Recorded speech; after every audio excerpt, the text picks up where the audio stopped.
Hello friends, welcome to our YouTube channel study hour life. तो friends, ये सामान्य ज्ञान युक्ति सार संग्रह का था, जिसमें कि 50,000 आपका वन लाइनर दिया हुआ था सामान्य ज्ञान से। ओवरऑल इसका हम ऑल सब्जेक्ट कंप्लीट करवा चुके हैं। हिस्ट्री आपका, ज्योग्राफी हो गया, कंप्यूटर हो गया, साइंस में आपका जो है फिजिक्स हो चुका था। आज हम केमिस्ट्री देखने वाले हैं। इकोनॉमिक्स, पॉलिटी सारे हम कंप्लीट करवा चुके हैं। आज हम देखने वाले हैं जो कि कंप्लीट केमिस्ट्री का वीडियो होगा, और ज़्यादा वीडियो लंबा नहीं होगा, 1 से 1.5 घंटे का वीडियो होगा, क्योंकि वन लाइनर है तो आपको पता है जो इम्पोर्टेंट है उसी को जो है इसमें दिया गया है, कम टाइम में रिवीजन करने के लिए है। तो चलिए इसे हम स्टार्ट करते हैं। और स्टार्ट करने से पहले बता दें कि वीडियो अगर पसंद आए तो जरूर लाइक कर दीजिएगा। और आपका हम बता दें कि न्यू घटना चक्र जो है 2024 के एडिशन का पॉलिटी का हम स्टार्ट कर चुके हैं, और उसका जो है चैप्टर 1 से लेके 10 तक का चैप्टर जो है, इसका एक वीडियो आपका बहुत जल्दी आ जाएगा। कल से परसों तक में वीडियो आ जाएगा, क्योंकि टोटल उसमें 40 या 42 चैप्टर है। ठीक है, तो एक साथ सबको कवर करना मुश्किल है, इसीलिए जो है हम उसको 10-10 करके कंप्लीट कर देंगे। 4 मास्टर वीडियोस का घटना चक्र का आएगा। तो पार्ट 1 इसका हम बहुत जल्दी अपलोड करने वाले हैं, तो आप सभी लोग हमारे चैनल से जुड़ जाए। तो चलिए स्टार्ट करते हैं आज के केमिस्ट्री को। तो यहाँ से हम केमिस्ट्री स्टार्ट करते हैं। और आपको बता दें कि जो घटना चक्र का मैंने बताया था कि जैसे कि पॉलिटी आपका आने वाला है, तो उसका वीडियो जो है बन रहा है। थोड़ा सा आपको पता है कि वो बुक काफ़ी मोटा है, तो थोड़ा टाइम लगेगा, लेकिन हम पार्ट 1 उसका अपलोड जल्दी करेंगे और अलग अलग पार्ट में करेंगे। एक साथ तो कंप्लीट करना उसको थोड़ा सा मुश्किल है, क्योंकि बीच में आप लोगों को बहुत सारा कंटेंट और भी देना है जो इम्पोर्टेंट है आपके एग्जाम के लिए। और फिलहाल आप लोग कमेंट करके बताइएगा कि बिहार पुलिस के जितने भी लोग हमारे चैनल के माध्यम से जुड़े हुए हैं, क्या बिहार पुलिस का आप लोग चाहते हैं कि हम मास्टर वीडियो बनाएं प्रैक्टिस सेट का? तो कमेंट करके जरूर बताइएगा। ठीक है, तो चलिए स्टार्ट करते हैं। सबसे पहले देखिएगा कि एक ही प्रकार का परमाणु किस में मिलता है। तो एक ही प्रकार का परमाणु आपको प्राकृतिक तत्व जो होता है उसमें मिलेगा। प्राकृतिक तत्व में एक ही प्रकार का परमाणु मिलता है। वायु क्या है? वायु मिश्रण है। वायु क्या है? मिश्रण क्यों है? क्योंकि इसमें बहुत सारे गैस जो है वो मिला हुआ है। अमोनिया है रासायनिक यौगिक। अमोनिया एक रासायनिक यौगिक है। हीरा आपका तत्व है। हीरा क्या है? तत्व है। जल एक यौगिक है। क्यों? क्योंकि देखिए जल एक यौगिक क्यों है? हाइड्रोजन ऑक्साइड है ना। जल एक यौगिक है, तो इसमें रासायनिक बंधन से जुड़े हुए 2 भिन्न तत्व होते हैं। क्या होते हैं? 2 भिन्न तत्व होते हैं। हाइड्रोजन ऑक्साइड होता है। हाइड्रोजन के 2 अणु और ऑक्सीजन के 1 अणु मिलकर क्या बनाते हैं? जल बनाते हैं। 2 या 2 से अधिक शुद्ध पदार्थ को किसी भी अनुपात में मिला देने से बनता है मिश्रण। जब 2 या 2 से अधिक कोई भी शुद्ध पदार्थ को अगर मिलाएंगे तो उसे मिश्रण कहेंगे। ऐसे तत्व जिनमें धातु और अधातु दोनों गुण पाए जाते हैं उसे उपधातु कहते हैं। जिसमें धातु और अधातु दोनों के गुण मौजूद हो उसे उपधातु कहेंगे। ब्लीचिंग पाउडर यानी विरंजक चूर्ण यौगिक है। विरंजक चूर्ण क्या है? यौगिक है। बारूद एक मिश्रण है। बारूद क्या है? मिश्रण है। केमिस्ट्री आपको हर बुक में कम देखने को मिलेगा, और बहुत जल्द हम आप लोगों को लुसेंट सब्जेक्टिव न्यू एडिशन का साइंस हम कंप्लीट करेंगे, जो कि आपके बिहार एसएससी एग्जाम के लिए, बिहार एसएससी चाहे वो इंटर लेवल हो या फिर आपका सीजीएल की, अगर बिहार एसएससी सीजीएल की तैयारी अगर आप लोग कर रहे होंगे, बाकी उसके अलावा भी बीपीएससी वगैरह के लिए वो काफी अच्छी बुक है। साइंस के लिए अगर वन लाइनर के अलावे अगर मैं बात करूं सब्जेक्टिव बुक की, अगर पढ़ना है, अगर आप लोग तैयारी करते हैं, तो एक बुक सब्जेक्टिव बुक में से एक आप लोग दृष्टि क्विक बुक का पढ़िए। ठीक है, दृष्टि क्विक बुक और एक लुसेंट साइंस। इस 2 बुक के अलावे आपको जो पढ़ना है पढ़िए, लेकिन इस 2 बुक को 100% ही पढ़िए। बहुत सारा क्वेश्चन आपको यहाँ से डायरेक्ट मिलेगा। ठीक है, चलिए। वह वैज्ञानिक जिसने परमाणु सिद्धांत की खोज की वो है जॉन डाल्टन। जॉन डाल्टन ने क्या किया? परमाणु सिद्धांत का खोज किया। परमाणु के नाभिक में होते हैं प्रोटॉन और न्यूट्रॉन होते हैं। परमाणु के नाभिक में क्या होते हैं? प्रोटॉन और न्यूट्रॉन। एक इलेक्ट्रॉन पर कितना आवेश होता है? तो एक इलेक्ट्रॉन पर निगेटिव चार्ज होता है। ध्यान होगा, निगेटिव होता है 1.6 into 10 to the power inverse 19 coulomb होता है। 1.6 into 10 to the power inverse 19 coulomb. परमाणु विद्युतः होते हैं उदासीन रूप में। परमाणु उदासीन होता है। इलेक्ट्रॉन का खोज थॉमसन ने किया था। इलेक्ट्रॉन का खोज। प्रोटॉन का खोज गोल्डस्टीन ने किया था। एक भारतीय वैज्ञानिक जिसका नाम एक विशिष्ट मूलकण के साथ जुड़ा है उसे बोस कहते हैं। एक भारतीय वैज्ञानिक जिसका नाम विशिष्ट मूलकण के साथ जुड़ा हुआ है। पदार्थ के 5 अवस्था पदार्थ की 5 अवस्था को हम लोग पढ़ते हैं। ठोस, द्रव, गैस, प्लाज्मा और बोस-आइंस्टीन कंडेंसेशन होता है ना, तो ये उसका जो है उसी नाम से जुड़ा हुआ है। न्यूट्रॉन का खोज किया था चैडविक ने। न्यूट्रॉन का खोज। किसी परमाणु का रासायनिक व्यवहार निर्भर करता है न्यूक्लियस के गिर्द घूम रहे इलेक्ट्रॉन की संख्या पर। जो न्यूक्लियस के गिर्द घूम रहे इलेक्ट्रॉन की संख्या पर निर्भर करेगा परमाणु का रासायनिक व्यवहार। किसी परमाणु में परिक्रमण कर रहे किसी इलेक्ट्रॉन की कुल ऊर्जा सदा धनात्मक होती है। किसी परमाणु में परिक्रमण कर रहे किसी इलेक्ट्रॉन की कुल ऊर्जा सदा धनात्मक होती है। परमाणु भार का अंतरराष्ट्रीय मात्रक कार्बन 12 है, C12। न्यूक्लियस की द्रव्यमान संख्या सदा उसके परमाणु क्रमांक से अधिक होता है। जो न्यूक्लियस होता है उसका द्रव्यमान संख्या हमेशा परमाणु क्रमांक से अधिक होता है। अस्थायी नाभिक। अस्थायी नाभिक जो है न्यूट्रॉन और प्रोटॉन की लगभग समान संख्या होती है अस्थायी नाभिक में। अनिश्चितता का सिद्धांत। अनिश्चितता के सिद्धांत का प्रतिपादन किया था हाइजेनबर्ग ने। किसने? हाइजेनबर्ग ने। नाभिक का खोज रदरफोर्ड ने किन कणों की सहायता से किया है? तो अल्फा कणों की सहायता से रदरफोर्ड जो है नाभिक का खोज किया है, अल्फा कणों की सहायता से। किसी तत्व के रासायनिक गुण निर्भर करता है परमाणु संख्या पर। किसी भी तत्व के जो रासायनिक गुण होते हैं वो परमाणु संख्या पर निर्भर करता है। मेसॉन की खोजकर्ता युकावा है। युकावा मेसॉन की खोज करता है। रासायनिक तत्व के अणु के संदर्भ में चुंबकीय क्वांटम संख्या संबंध है चक्रण से। रासायनिक तत्व के अणु के संदर्भ में चुंबकीय क्वांटम संख्या का संबंध है चक्रण से। किसी तत्व के रासायनिक गुण तय करता है इलेक्ट्रॉन की संख्या को। जो इलेक्ट्रॉन की संख्या है वो क्या चीज तय करेगा? किसी भी तत्व के रासायनिक गुण को तय करेगा। अगला है कि परमाणु क्रमांक 20 वाले परमाणु का इलेक्ट्रॉनिक विन्यास क्या होगा? तो कैसे लिखेंगे? परमाणु क्रमांक 20 वाले परमाणु का इलेक्ट्रॉन विन्यास कितना होगा? 2 8 8 और 2 हो जाएगा, है ना। 2 8 8 2। कौन सी इलेक्ट्रॉन स्वरूपन धातु तत्व के लिए है? तो इलेक्ट्रॉनिक स्वरूपन धातु तत्व के लिए है तो ये आपका 20 जो है किसका है इलेक्ट्रॉनिक विन्यास? तो ध्यान होगा कि आपका 20 हो जाता है कैल्शियम। कैल्शियम का है 20 और कैल्शियम जो है कैल्शियम का जब इलेक्ट्रॉनिक विन्यास लिखेंगे तो कितना हो जाएगा? 2 8 8 2। स्वर्ण पत्र यानी कि गोल्ड फॉइल से किसके प्रकीर्णन का अध्ययन करके रदरफोर्ड ने नाभिक का खोज किया? तो अल्फा। स्वर्ण पत्र गोल्ड से जो है गोल्ड फॉइल से अल्फा कण का जो है अध्ययन करके रदरफोर्ड ने नाभिक का खोज किया था। जब 2 इलेक्ट्रॉन एक ही कक्ष में होते हैं तो उसमें विपरीत चक्रण पाया जाता है। जब 2 इलेक्ट्रॉन एक ही कक्ष में होते हैं तो उसमें विपरीत चक्रण पाया जाता है।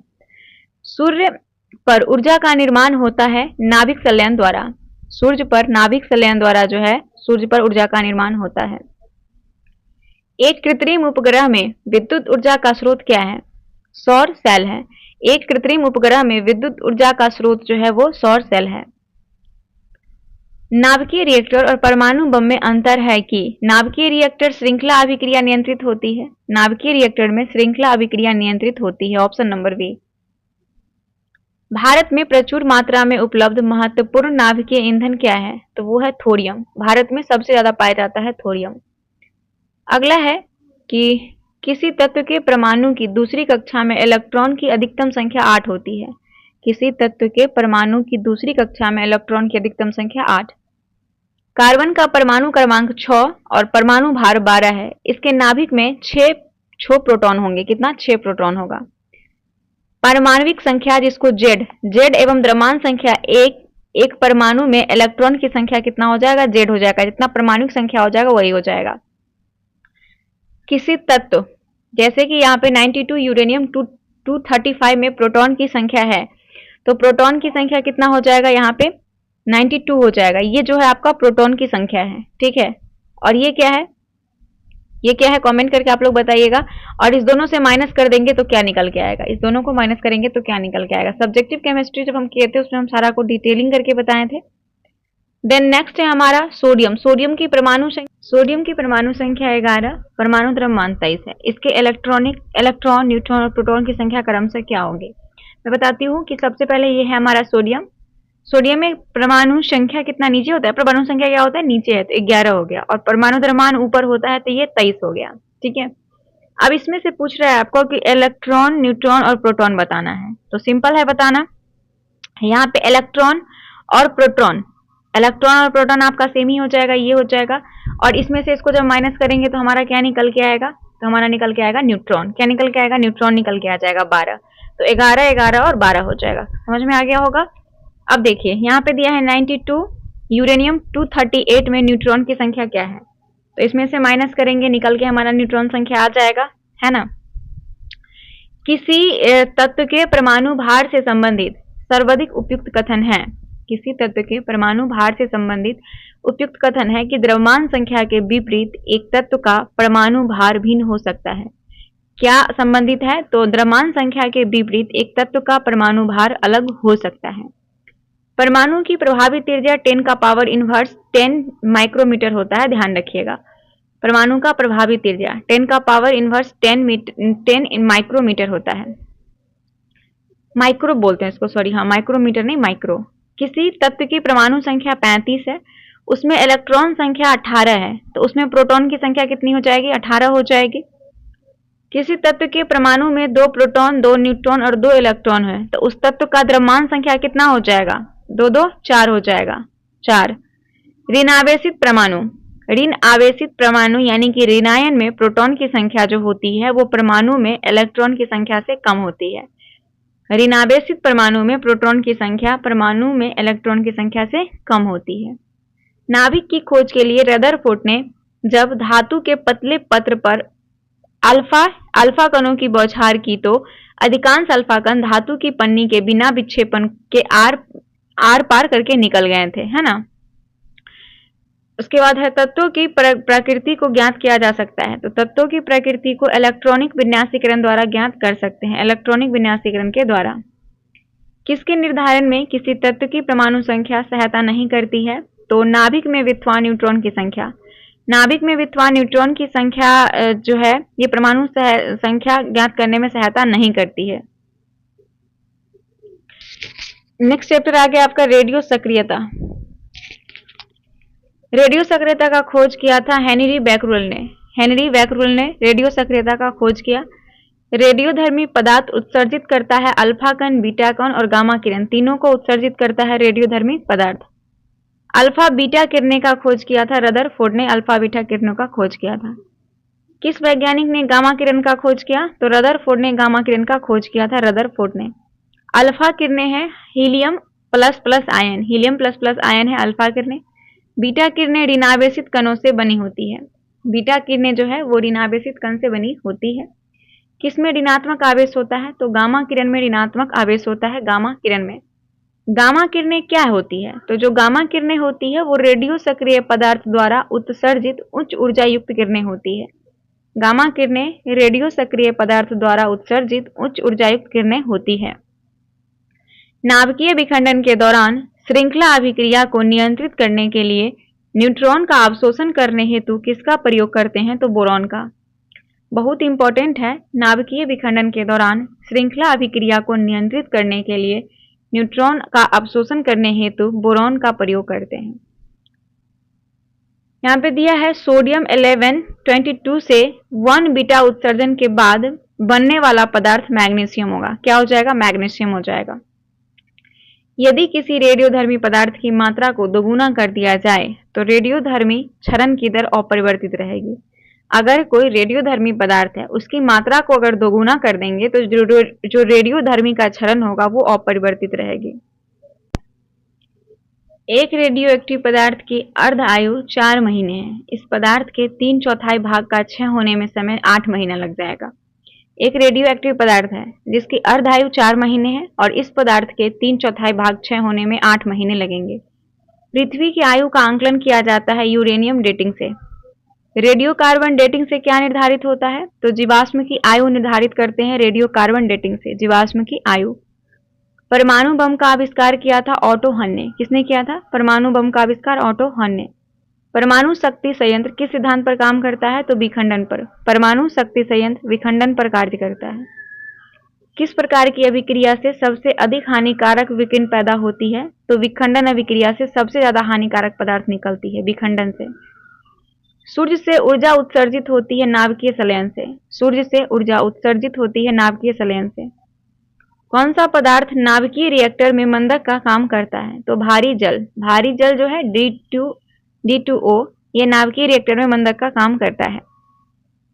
विखंडन की प्रक्रिया उत्तरदायी होती है परमाणु बम में ऊर्जा मुक्त करने के लिए। विखंडन की प्रक्रिया उत्तरदायी होती है परमाणु बम में ऊर्जा मुक्त करने के लिए। कोबाल्ट 16 आमतौर पर विकिरण चिकित्सा में प्रयुक्त होता है क्योंकि यह उत्सर्जित करता है गामा किरणें को। कोबाल्ट 16 जो है वो आमतौर पर विकिरण चिकित्सा में प्रयुक्त होता है क्योंकि यह गामा किरणें को उत्सर्जित करता है। हाइड्रोजन बम किस सिद्धांत पर कार्य करता है? तो अनियंत्रित संलयन अभिक्रिया पर हाइड्रोजन बम कार्य करता है, अनियंत्रित संलयन अभिक्रिया पर। एक रेडियोधर्मी पदार्थ की अर्धायु 10 दिन है। इसका अभिप्राय यह है कि पदार्थ का 3/4 भाग विघटन 20 दिनों में हो जाएगा। कोई रेडियोधर्मी पदार्थ की अर्धायु 10 दिन है, इसका मतलब ये है कि पदार्थ का 3/4 भाग का विघटन 20 दिन में हो जाएगा। एक रेडियोधर्मी तत्व जिसके भारत में बड़े भंडार पाए जाते हैं वो है थोरियम। थोरियम का भारत में बहुत बड़ा भंडार है। कल्पक्कम के फास्ट ब्रीडर रिएक्टर में प्रयुक्त ईंधन समृद्ध यूरेनियम है। कल्पक्कम कहाँ पे है? तमिलनाडु में है। कार्बन डेटिंग किसकी आयु निर्धारित हेतु प्रयुक्त होता है? तो जीवाश्म की आयु के लिए कार्बन डेटिंग का इस्तेमाल करते हैं। रेडियो एक्टिवता को मापा जाता है गीगर मूलर काउंटर द्वारा। रेडियो एक्टिवता को मापते हैं गीगर मूलर काउंटर द्वारा। रेडियो सक्रियता दर का एसआई मात्रक है बेकुरल। बेकुरल क्या है? रेडियो सक्रियता का दर का एसआई मात्रक है।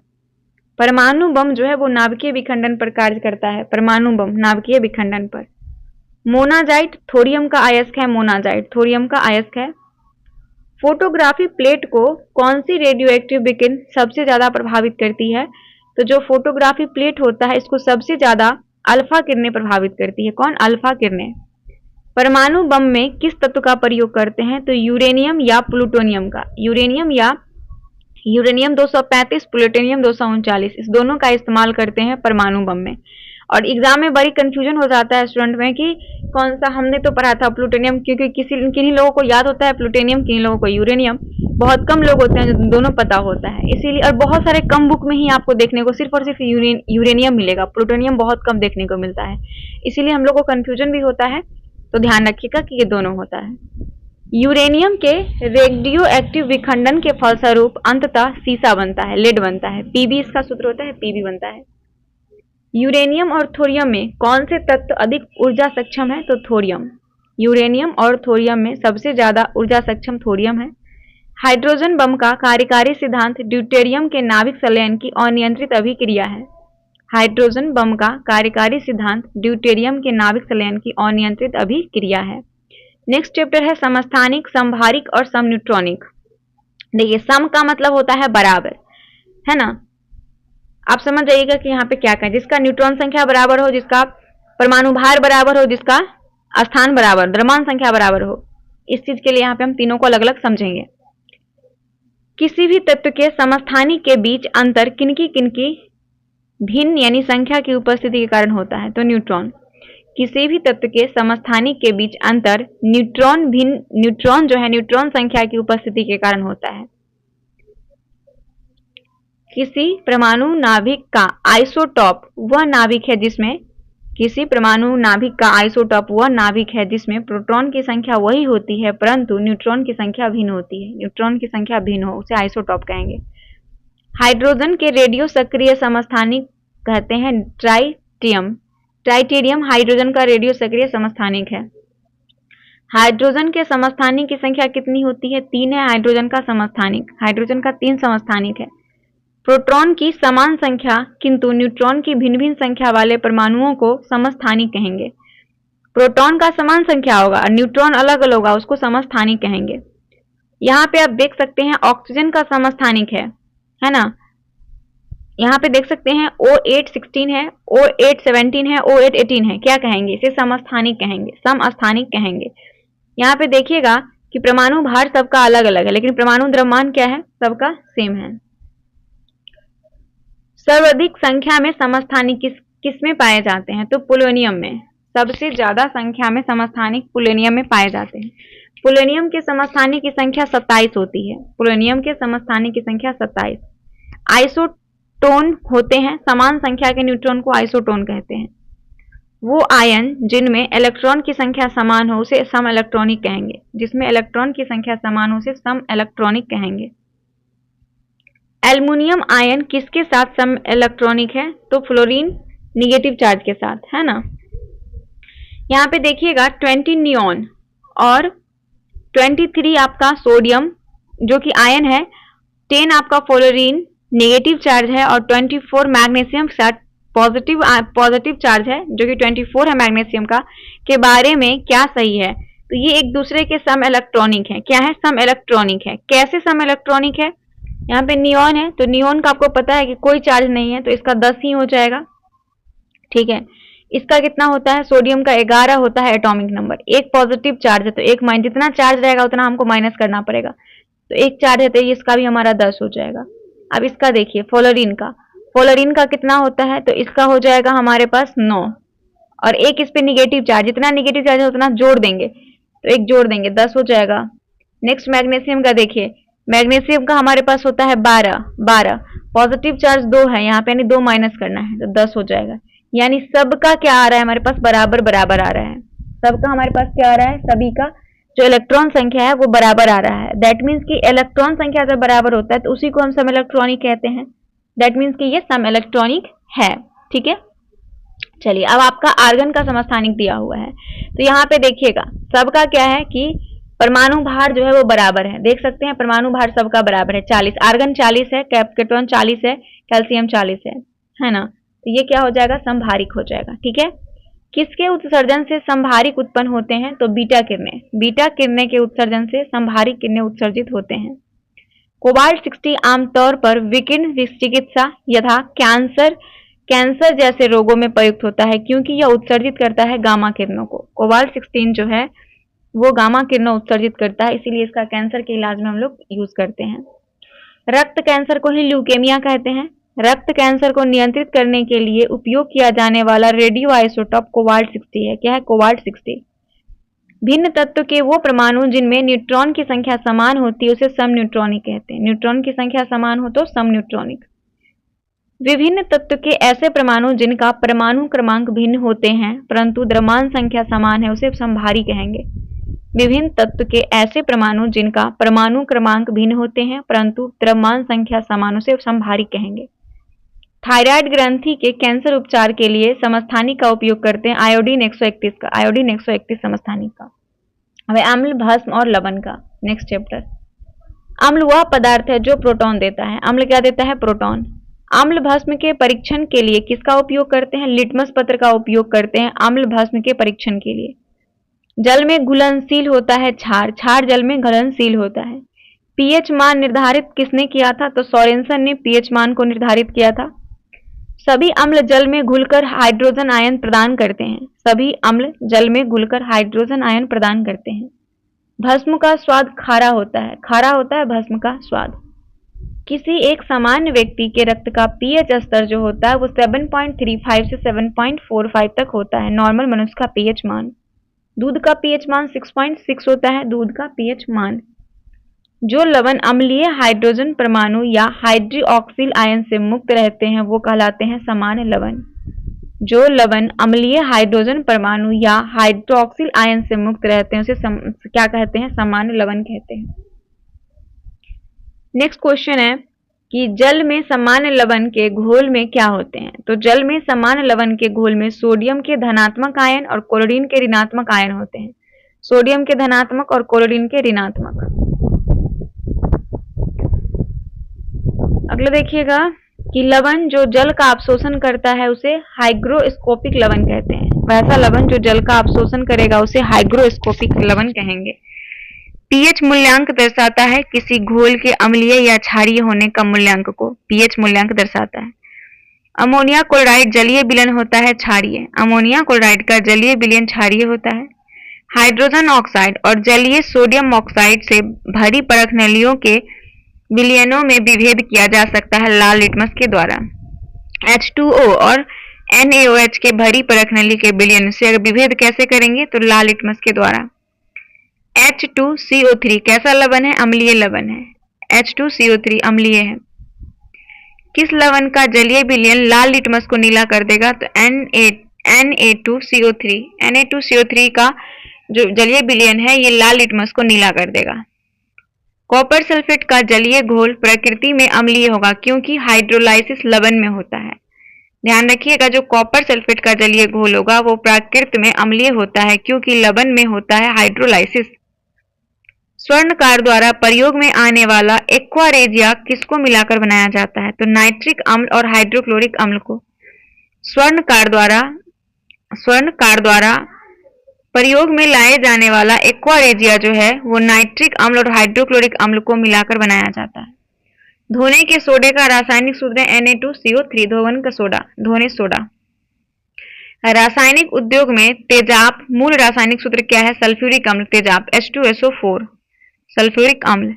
खाने का सोडा सोडियम बाइकार्बोनेट, खाने का सोडा। जल में कार्बन डाइऑक्साइड को प्रवाहित करने पर बने सोडा वाटर की प्रकृति अम्लीय होती है। जल में जब कार्बन डाइऑक्साइड को प्रवाहित करते हैं तो सोडा वाटर की प्रकृति अम्लीय हो जाती है। फोटोग्राफी की प्लेट पर सिल्वर ब्रोमाइड की परत होती है। फोटोग्राफी में सिल्वर ब्रोमाइड। नीला थोथा एक यौगिक है कॉपर एवं सल्फेट का। नीला थोथा एक यौगिक है कॉपर एवं सल्फेट का। नेक्स्ट है गैसों के गुण। स्थिर ताप पर किसी गैस का आयतन कम करने पर उसका दाब बढ़ जाता है। स्थिर ताप पर किसी गैस का अगर आयतन कम कर देंगे तो उसका दाब बढ़ जाएगा। समान ताप और दाब पर गैसों के समान आयतन में अणुओं की संख्या समान होती है। यह एवोगाड्रो की परिकल्पना है। एवोगाड्रो का नियम के अकॉर्डिंग समान ताप और दाब पर गैस के समान आयतनों में अणुओं की संख्या समान होती है। गैस के विसरण का नियम दिया था ग्राहम ने। गैस के विसरण का नियम ग्राहम ने। वायु से हल्की गैस अमोनिया है। किसी गैस का अनुभार उसके वाष्प घनत्व का दोगुना होता है। किसी गैस के अनुभार उसके वाष्प घनत्व का दोगुना होता है। ताप एवं दबाव की समान अवस्थाओं में विभिन्न गैसों के समान आयतन में किसकी संख्या समान होती है? तो अणु की संख्या। ध्यान रखिएगा कि ताप एवं दबाव की समान अवस्थाओं में विभिन्न गैसों के समान आयतन में अणु की संख्या समान होती है। गैसीय समीकरण Pv बराबर nRT में R जो है R एक मोल गैस को बताता है। एक मोल गैस को बताता है R। Pv बराबर nRT। भिन्न भिन्न नियत तापों पर गैसों के आयतन दाब आचरण को दर्शाने के लिए आरेखित चक्र रेखा आइसोथर्मल्स कहलाती है। भिन्न भिन्न नियत तापों पर गैस के आयतन दाब आचरण को दर्शाने के लिए आरेखित चक्र रेखा जो है वो आइसोथर्मल्स कहलाती है। आदर्श गैस की ऊर्जा निर्भर करती है मोल की संख्या पर। सभी गैसें शून्य आयतन प्राप्त करती है तापक्रम -273 डिग्री सेल्सियस पर। -273 डिग्री सेल्सियस पर जो है सभी गैसें शून्य आयतन प्राप्त करती है। परम शून्य ताप का मान -273 डिग्री सेल्सियस पर होता है, परम शून्य। और परम शून्य ताप सैद्धांतिक रूप से न्यूनतम संभाव्य तापमान होता है। परम शून्य ताप है सैद्धांतिक रूप से न्यूनतम संभाव्य तापमान। प्रत्येक गैस आदर्श गैस के समान व्यवहार कब करती है? निम्न दाब और उच्च ताप पर। जो प्रत्येक गैस होती है वो आदर्श गैस के समान व्यवहार करेगी निम्न दाब और उच्च ताप पर। परम शून्य ताप पर गैस के अणु की गतिज ऊर्जा का मान शून्य होगा। परम शून्य ताप पर गैस के अणु की गतिज ऊर्जा का मान शून्य। आयतन प्रसार गुणांक दाब प्रसार गुणांक के आदर्श गैस होता है। आयतन प्रसार गुणांक और दाब प्रसार गुणांक बराबर होते हैं आदर्श गैस के। आदर्श गैस के अणुओं के मध्य आकर्षण बल नहीं लगता है। जो आदर्श गैस होता है उसके अणु के मध्य आकर्षण बल नहीं लगता है। आदर्श गैस के अणु का आकार अत्यंत सूक्ष्म होता है। जो आदर्श गैस होते हैं उसके अणु का आकार कैसा होता है? एकदम सूक्ष्म होता है। आदर्श गैस एक काल्पनिक गैस है। आदर्श गैस स्थिर ताप पर किसी गैस की निश्चित मात्रा का आयतन दाब के व्युत्क्रमानुपाती होता है। यह नियम बॉयल का है। बॉयल का नियम है कि स्थिर ताप पर किसी गैस की निश्चित मात्रा का आयतन दाब के व्युत्क्रमानुपाती होता है। नेक्स्ट है ईंधन। वो पदार्थ जो जलकर उष्मा प्रदान करते हैं उसे ईंधन कहते हैं। जो जलकर उष्मा देगा उसे ईंधन कहेंगे। कार्बन मोनोऑक्साइड तथा नाइट्रोजन गैस के गैसीय मिश्रण को प्रोड्यूसर गैस कहेंगे। कार्बन मोनोऑक्साइड और नाइट्रोजन गैस के गैसीकरण मिश्रण को क्या कहेंगे? Producer gas. सुरक्षा की दृष्टि से खाना पकाने वाली एलपीजी गैस सिलेंडर में क्या भरकर गैस को गंध मुक्त बनाया जाता है? तो मार्केप्टेन भरते हैं। जो एलपीजी गैस होता है उसमें मार्केप्टेन गैस भरा जाता है ताकि उसे सुगंध करे गैस लीक होने टाइम में, है ना। नेक्स्ट क्वेश्चन है कि गोबर गैस में होता है मीथेन। मीथेन होता है गोबर गैस में। वैसे अगर बता दें कि एलपीजी गैस होता है इसमें ब्यूटेन होता है। यहाँ पे दिया भी हुआ देखिए, एलपीजी गैस में मुख्य गैस ब्यूटेन होता है। इसमें मार्केप्टेन मिलाते हैं ताकि इसे गंध आए। एलपीजी का पूरा नाम है liquefied petroleum gas, liquefied petroleum gas. CNG, CNG को पारिस्थितिकी मैत्रीपूर्ण क्यों कहा जाता है? क्योंकि इसमें कार्बन मोनोऑक्साइड बहुत ही कम होता है, ये प्रदूषण कम करेगा, इसीलिए सीएनजी को पारिस्थितिक मैत्रीपूर्ण कहते हैं। कौन सा ईंधन न्यूनतम पर्यावरणीय प्रदूषण उत्पन्न करता है? तो हाइड्रोजन, हाइड्रोजन न्यूनतम पर्यावरणीय प्रदूषण उत्पन्न करता है। रॉकेट को चलाने में प्रयुक्त ईंधन प्रणोदक है। कोयले, कोयले की विभिन्न किस्म में से किसमें कार्बन की प्रतिशत मात्रा सबसे अधिक होती है? तो एंथ्रासाइड की। कोयले की विभिन्न किस्म जो है उसमें से कार्बन का मात्रा सबसे अधिक अगर होगा तो वो एंथ्रासाइड कोयला में। भूरा कोयला के नाम से लिंगानाइट को जानते हैं, लिंगानाइट कोयला को भूरा कोयला कहते हैं, ब्राउन कोयला।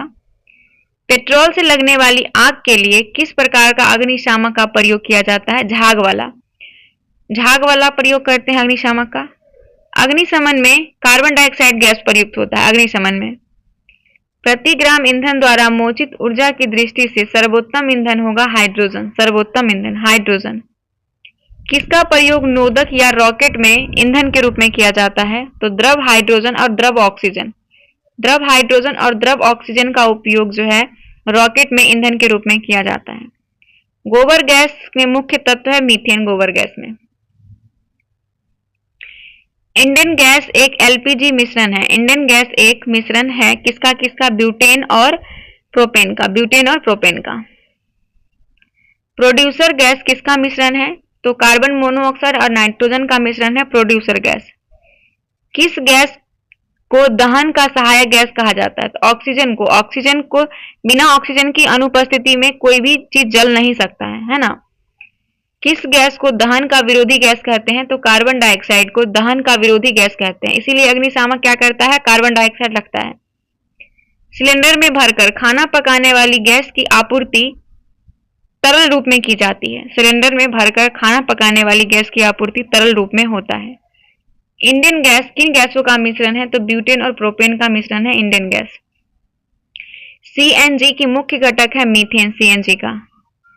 किस ईंधन का ऊष्मीय मान सर्वाधिक है? हाइड्रोजन, हाइड्रोजन का ऊष्मीय मान अधिक है।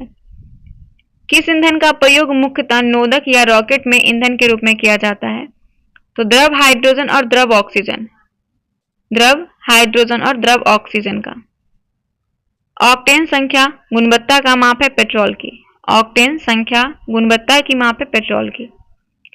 अब है उत्प्रेरण, उत्प्रेरक का खोज किया था बार्जेलियस ने, उत्प्रेरक का खोज बार्जेलियस। उत्प्रेरक विष होता है क्रिया निरोधक, उत्प्रेरक कैसा विष है? क्रिया निरोधक है। जैविक उत्प्रेरक है एंजाइम। शीश कक्ष प्रक्रम में उत्प्रेरक के रूप में प्रयुक्त होता है नाइट्रोजन के ऑक्साइड का, शीश कक्ष प्रक्रम में उत्प्रेरक के रूप में प्रयुक्त होगा नाइट्रोजन के ऑक्साइड। कौन सा एंजाइम ग्लूकोज को अल्कोहल में परिवर्तित करता है? तो जाइमेस, जाइमेस जो है ग्लूकोज को अल्कोहल में परिवर्तित करता है जाइमेस। सल्फ्यूरिक अम्ल बनाने की संपर्क विधि में उत्प्रेरक के रूप में प्लेटिनम चूर्ण का प्रयोग किया जाता है। जो सल्फ्यूरिक अम्ल होता है, सल्फ्यूरिक अम्ल बनाने की संपर्क विधि में उत्प्रेरक के रूप में प्लूटोनियम चूर्ण का इस्तेमाल करते हैं। क्लोरीन गैस बनाने की डिक्कन विधि में उत्प्रेरक के रूप में क्यूप्रिक क्लोराइड का प्रयोग करते हैं। क्लोरीन गैस बनाने में डिक्कन विधि में क्यूप्रिक क्लोराइड। अमोनिया उत्पादन की हैबर विधि में उत्प्रेरक वर्धक के रूप में माल्विडोनम काम करता है। ध्यान रखिएगा, अमोनिया उत्पादन की हैबर विधि में उत्प्रेरक वर्धक के रूप में मोलिब्डेनम जो है वो कार्य करता है। रासायनिक अभिक्रिया में उत्प्रेरक की भूमिका है बदलना सक्रियण ऊर्जा, रासायनिक अभिक्रिया में उत्प्रेरक की भूमिका है बदलना सक्रियण ऊर्जा में। ऐसे पदार्थ जो रासायनिक अभिक्रिया में स्वयं तो भाग नहीं लेते हैं परंतु अभिक्रिया की दर को प्रावर्तित कर देते हैं, उत्प्रेरक कहेंगे। उत्प्रेरक किसे कहते हैं? तो ऐसा पदार्थ जो रासायनिक अभिक्रिया में स्वयं तो भाग नहीं लेंगे लेकिन अभिक्रिया दर को प्रावर्तित कर देते हैं, उसे उत्प्रेरक कहेंगे। उत्प्रेषण क्या होता है? उत्प्रेरण क्या होता है? तो उत्प्रेरण किसी उत्प्रेरक की उपस्थिति में, किसी उत्प्रेरक की उपस्थिति में किसी रासायनिक अभिक्रिया की दर को प्रावर्तित होना उत्प्रेरण कहलाता है। तेल के हाइड्रोजनीकरण में प्रयुक्त उत्प्रेरक क्या होता है? निकेल होता है। जो निकेल होता है वो तेल के हाइड्रोजनीकरण में उत्प्रेरक के रूप में प्रयुक्त होता है। जब किसी रासायनिक अभिक्रिया में उत्प्रेरक और अभिकारक एक ही अवस्था में होते हैं तो उसे समांग उत्प्रेरण कहेंगे। जब कोई रासायनिक अभिक्रिया में जो उत्प्रेरक तथा अभिकारक एक ही अवस्था में होगा उसे समांग उत्प्रेरक कहते हैं। जब किसी रासायनिक अभिक्रिया में उत्प्रेरक और अभिकारक अलग अलग अवस्था में होते हैं उसे विषमांग उत्प्रेषण कहते हैं। अलग अलग अवस्था में होंगे तो विषमांग हो जाएगा। अब है तत्वों का वर्गीकरण। तत्वों का सबसे पहला वर्गीकरण किया था डोबेर्नर ने तत्वों का सबसे पहला वर्गीकरण किया था। तत्वों के भौतिक और रासायनिक गुण उनके परमाणु भारों के आवर्त फलन होते हैं। यह नियम प्रतिपादित किया था मेंडलीफ ने तत्वों के भौतिक और रासायनिक गुण उनके परमाणु भार के आवर्त फलन होते हैं। यह नियम दिया था मेंडलीफ ने। अक्रिय गैस यानी कि इनर्ट एलिमेंट किस समूह के सदस्य हैं? तो शून्य समूह के सदस्य हैं इनर्ट गैस। तीसरे और चौथे समूह के ऑक्साइड का समान गुणधर्म क्या है? बेसिक और एसिडिक है। जो तीसरे और चौथे समूह के ऑक्साइड है इसका जो गुणधर्म है वो बेसिक और एसिडिक है। किस समूह के तत्व को सिक्का धातु कहा गया है? तो 1b समूह के तत्वों को सिक्का धातु कहा गया है। शून्य समूह में रखे गए तत्व किस नाम से जाना जाता है? तो निष्क्रिय तत्व के। जो शून्य समूह में तत्व रखे गए उसे निष्क्रिय तत्व कहते हैं। उसके बाद है सबसे भारी धातु। ओसेमियम सबसे भारी धातु है। सबसे हल्की धातु लिथियम है। सबसे भारी धातु ओसेमियम है, सबसे हल्की लिथियम है। हल्का तत्व पूछे, सबसे हल्का तत्व तो हाइड्रोजन सबसे हल्का तत्व है। पृथ्वी पर सबसे अधिक मात्रा में पाया जाने वाला तत्व ऑक्सीजन है, जो सबसे ज्यादा मात्रा में पाया जाता है 78%। मानव निर्मित तत्व कौन सा है? तो कैलिफोर्नियम है। कैलिफोर्नियम मानव निर्मित तत्व है। सर्वाधिक उपलब्ध धातु है एल्युमिनियम। सबसे ज्यादा उपलब्ध धातु है एल्युमिनियम। द्रव धातु तत्व है पारा। द्रव अधातु तत्व है ब्रोमीन। अधातु है ब्रोमीन। विद्युत का अच्छा सुचालक धातु पूछे तो वो चांदी सबसे अच्छा चालक है विद्युत का सुचालक अधातु ग्रेफाइट है। विद्युत का सुचालक अधातु में ग्रेफाइट। सबसे अगाध वर्धनीय तत्व है सोना। सबसे अगाध वर्धनीय तत्व सोना है। हड्डी एवं दांतों का निर्माण किस तत्व में होता है? तो कैल्शियम से। हड्डी और दांतों का निर्माण कैल्शियम से होता है। सबसे क्रियाशील धातु तत्व है सीजियम। सबसे क्रियाशील धातु तत्व है सीजियम। और सबसे क्रियाशील और धातु तत्व पूछे तो वो है फ्लोरीन। मिट्टी के तेल में रखा जाने वाला तत्व सोडियम है। मिट्टी के तेल में। अब है धातु और उनके यौगिक। आजकल सड़क की रोशनी में पीले लैंप बहुत तादाद से प्रयुक्त हो रहे हैं। इन लैंप में किसका उपयोग होता है? तो सोडियम का। जो आपका ट्रैफिक लैंप होता है उसमें पीले लैंप का इस्तेमाल किया जाता है। क्यों? क्योंकि उसमें सोडियम जो होता है वो सोडियम का उपयोग किया जाता है। कास्टिक सोडा का रासायनिक सूत्र NaOH है। Caustic soda. बेकिंग सोडा का NaHCO3 बेकिंग सोडा हो जाएगा। साधारण नमक का sodium chloride NaCl sodium chloride. उसके बाद सागरीय जल की लवणता में किसका अधिकतम योगदान होता है? तो सोडियम क्लोराइड का। जो सागरीय जल होता है इसमें सोडियम क्लोराइड की अधिकता होती है। खाने का नमक किससे बनता है? तो मजबूत अम्ल और मजबूत क्षार से खाने का अम्ल बनता है। मजबूत अम्ल और मजबूत क्षार से। बेकिंग सोडा का रासायनिक नाम है sodium bicarbonate. Baking soda sodium bicarbonate. Photography में अस्थायीकर के रूप में सोडियम थायोसल्फेट का प्रयोग करते हैं। फोटोग्राफी में अस्थायीकर के रूप में सोडियम थायोसल्फेट का इस्तेमाल किया जाता है। मिल्क ऑफ मैग्नीशिया एक निलंबन है मैग्नीशियम हाइड्रोक्साइड का। मिल्क ऑफ मैग्नीशिया एक निलंबन है मैग्नीशियम हाइड्रोक्साइड का। पर्णहरित का धातु संघटक है मैग्नीशियम। पर्णहरित का धातु संघटक कौन है? मैग्नीशियम। प्रति अम्ल के रूप में प्रयोग किया जाने वाला क्षारक होता है मैग्नीशियम हाइड्रोक्साइड। मैग्नीशियम हाइड्रोक्साइड जो है वो प्रति अम्ल के रूप में प्रयोग किया जाता है क्षारक के रूप में। अति मुलायम खनिज टाल्क मुक्तः मैग्नीशियम सिलिकेट है। अति मुलायम खनिज टाल्क मुक्तः कौन है? Magnesium silicate. यद्यपि भूपटल में एल्युमिनियम की मात्रा लोहे से अधिक है, फिर भी एल्युमिनियम लोहे से महंगा क्यों है? एल्युमिनियम उत्पादन की धात्विक विधि लोहे की अपेक्षा अधिक खर्चीली है, इसीलिए। जो एल्युमिनियम उत्पादन की जो धात्विक विधि है वो लोहे से ज्यादा खर्चीला है, इसलिए ज्यादा जो है महंगा है। भारत में एल्युमिनियम उपक्रम की स्थापना हेतु आवश्यक न्यूनतम मापदंड बॉक्साइट किसकी उपलब्धता होती है? तो विद्युत की उपलब्धता होती है। भारत में एल्युमिनियम उपक्रम की स्थापना हेतु आवश्यक न्यूनतम मापदंड बॉक्साइड और विद्युत की उपलब्धता होती है। अस्थियां और दांत को मजबूत रासायनिक द्रव्य है कैल्शियम फॉस्फेट। अस्थियां और दांतों के मजबूत रासायनिक द्रव्य calcium phosphate. Plaster of Paris का रासायनिक सूत्र है CaSO4 half H2O। CaSO4 half H2O plaster of Paris. Dolomite का रासायनिक सूत्र है डोलामाइट का CaCO3 MgCO3। CaCO3 MgCO3 dolomite. Plaster of Paris का रासायनिक नाम क्या है? Calcium sulphate hemihydrate. Plaster of Paris का रासायनिक नाम है कैल्शियम सल्फेट हेमीहाइड्रेट। अग्निशामन वस्त्र किसके बनाए जाते हैं? तो एस्बेस्टस से बनाए जाते हैं अग्निशामक वस्त्र, एस्बेस्टस से। ब्लीचिंग पाउडर का रासायनिक नाम है calcium oxychloride. Bleaching powder calcium oxychloride. Asbestos किससे बनती है? कैल्शियम और मैग्नीशियम से एस्बेस्टस बनती है। ब्लीचिंग पाउडर किसे गुजार कर तैयार किया जाता है? तो बुझे हुए चूने पर कोलोडीन, बुझे हुए चूने पर कोलोडीन गुजार कर जो है ब्लीचिंग पाउडर तैयार किया जाता है। हीमोग्लोबिन में उपस्थित होता है लोहा। हीमोग्लोबिन में क्या होता है? लोहा, आयरन होता है।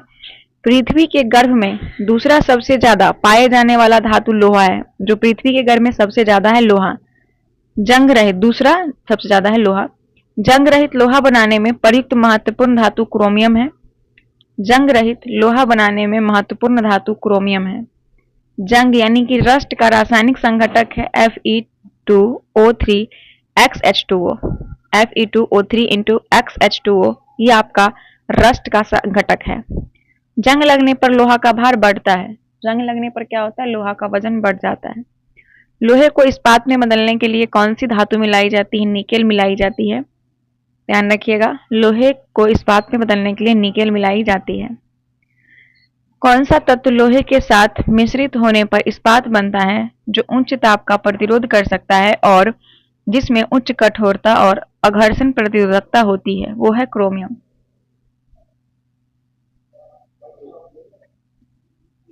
क्रोमियम जो है तत्व लोहे के साथ मिश्रित होने पर इस्पात बनाता है जो उच्च टेम्परेचर का प्रतिरोध कर सकता है, जिससे उच्च कठोरता तथा अपघर्षण प्रतिरोधकता होती है।